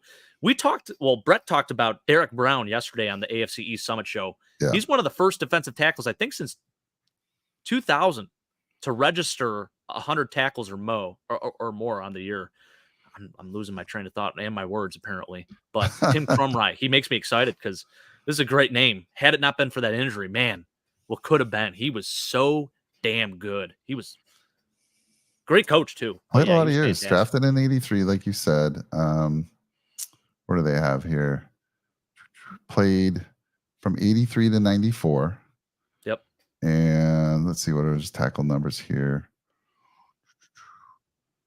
What did you say he had? Did you say? Oh, he had 152 tackles. Yeah. In 1988. Now those are combos, but 152, right.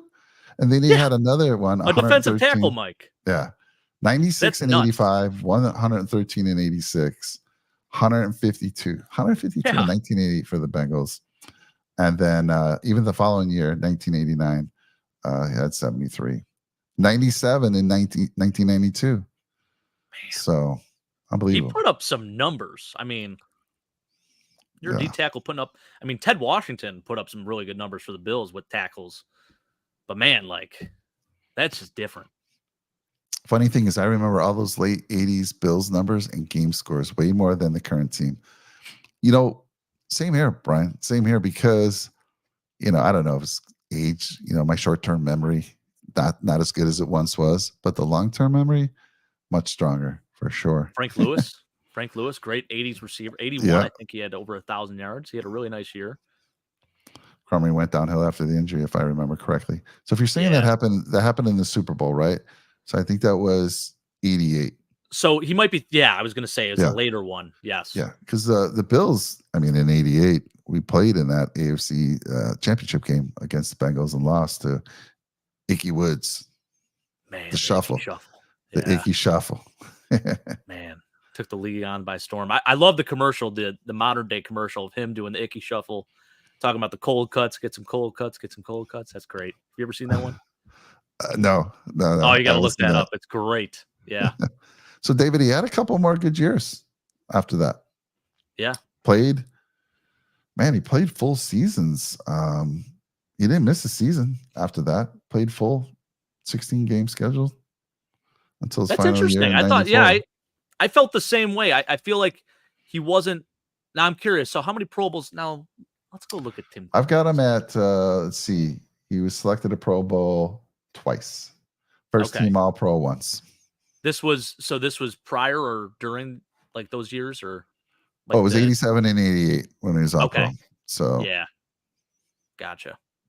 yep. Good Yeah, stuff. he was different. If the Bills Very had good. Tim Crumry, his stats might have been better than Bruce Smith next to him. Whoo. Bruce was like that, TJ Watt, right? He was a game changer and he would make anyone better. You had to focus on Bruce Smith. My Yeah. goodness. There's What do only you one think, guy. There's only Freddie one guy Smerlas? I love Fred. Yeah. Big guy in the middle. There was one guy, I can't think of his name. You might know him. Bruce was fantastic, but there was a dude who handled him from Jacksonville. It was a tackle. Do you remember the big dude in Jacksonville? Tony Baselli. Yeah, Tony oh Baselli. my! He just God. got inducted actually into the Hall of Fame. That dude was incredible. I'm surprised it took that long. It shouldn't have. Whenever Bruce played against him, Bruce was pretty damn quiet. Yeah, Tony Baselli was a fantastic. He only played like 7 or 8 years too. Tony Baselli had a very short career in terms of like Hall of Fame tackles, but yeah, he was awesome. Come back to that for a second. Dave said, I created one of my first fantasy information websites back in 1998. And I remember all those stats. That's great. I love that, David. So 98, that was Randy Moss's rookie year. So I wonder how many people took him in the first round of their fantasy drafts. Probably not many. Because he went off. He had 17 receiving touchdowns that year. Set the rookie receiving touchdown record. Crazy. How crazy is this? Brian says, the first game I watched was a Monday Night Football game. My dad and I watched on a 15-inch black and white TV in our kitchen. Wow. We got stuck with the little TV. Sisters got the big color TV. That's just wrong, Brian. Obviously, the sisters were older, maybe. They're not letting the little brother take the big screen. What the heck? My goodness. Yeah. I mean, I used to have a little black and white, little 13-inch, 15-inch that I'd watch the Sabre games, the Bills games on. Yeah, I can remember the black and white days. I mean, now we got the beautiful, widescreen TVs. I can't imagine, Jake. I mean, if you ever watched the game back then on those TVs, unbelievable difference. My grandma had one, and actually, I do remember it. She put it into like her guest room eventually. Then she even moved to a color TV. But different. Definitely different. That's for sure. I mean, it was built in. Those things were so heavy too. Third grade? Do you actually remember third grade, huh, Brian? I love it. I love that because I always say usually it's around 4 to 7 years old you start having those long-term memories. Well, third grade was what would third grade be? That would be 6, 7, 8 years old. It's okay, right? Yeah. Am I right about that? You start kindergarten at about that's right. 6. Yeah. Okay. Perfect. Yep. At first, I said I thought it meant when he was 3 years old. Go Big Bo. But listen, everyone, this was so much fun. This is kind of, going forward, Jake and I rebrand them a little bit. We're going to be talking Bills always. We'll never stop talking Bills, but we'll be talking about some other things. And man, looking back at the good old days, we just went through 83. I know. My God. It's awesome. I think bringing like one good debate question to the show could be Bills history, even like we talked Jim Kelly versus Dan Marino. Yeah, I think that's a great debate to have, like with the chat. I would like to ask Brian. So Brian, I'm battling. I'm losing this battle. Everyone, even Big L's telling me Marino. I always say Kelly was the leader, the better leader. Dan Marino put up all those numbers, but it's because his team was built to throw the ball. And they threw it he was close to 600 pass attempts in some of his years, and 200 more than Jim threw for. So I always say if Jim had to throw the ball that much, those numbers would be a lot similar. And I always say Jim Kelly had the advantage. He beat Marino 3 times in the playoffs, and overall, I forget what the win-loss was. Kelly has the record as well. Look at this. Beat him. What do you say? He says Kelly was better, much tougher. There we go. Finally, someone on my side. I agree that he's much tougher. Quarterbacker and a linebacker body. He could play linebacker. Yeah. If we needed to, he would have been out there playing linebacker. Yeah. Love that, Brian. For sure.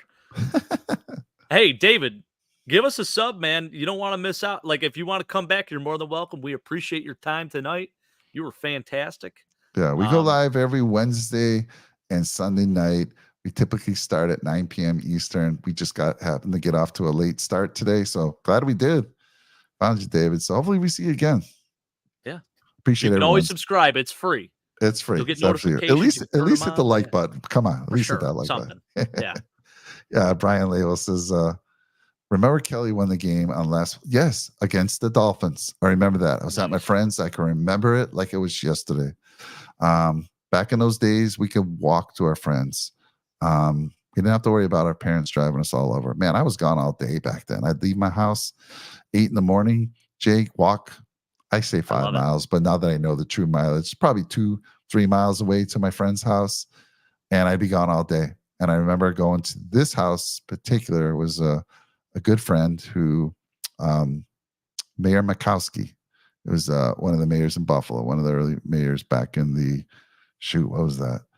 70s. Nice. Stanley Makowski. Some of you back then may know. And so his family I was good friends with. They went to my school, and I'd go to their house. It was a big family, and we'd watch the games there. And I remember that game because we watched it. Big party, a lot of people there. Marino runs it. Kelly. Time running out, runs it in. I think it was from like 5 or 6 yards away. He dropped back and then ran. And it felt like slow motion.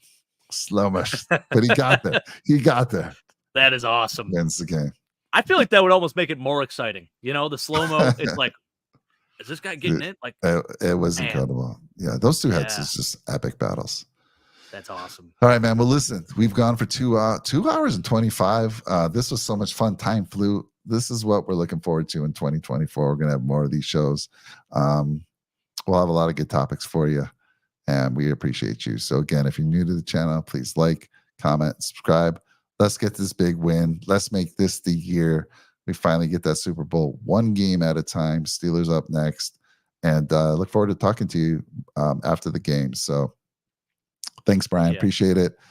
So for me, Jake, what do we always say? Go Bills. Go Bills.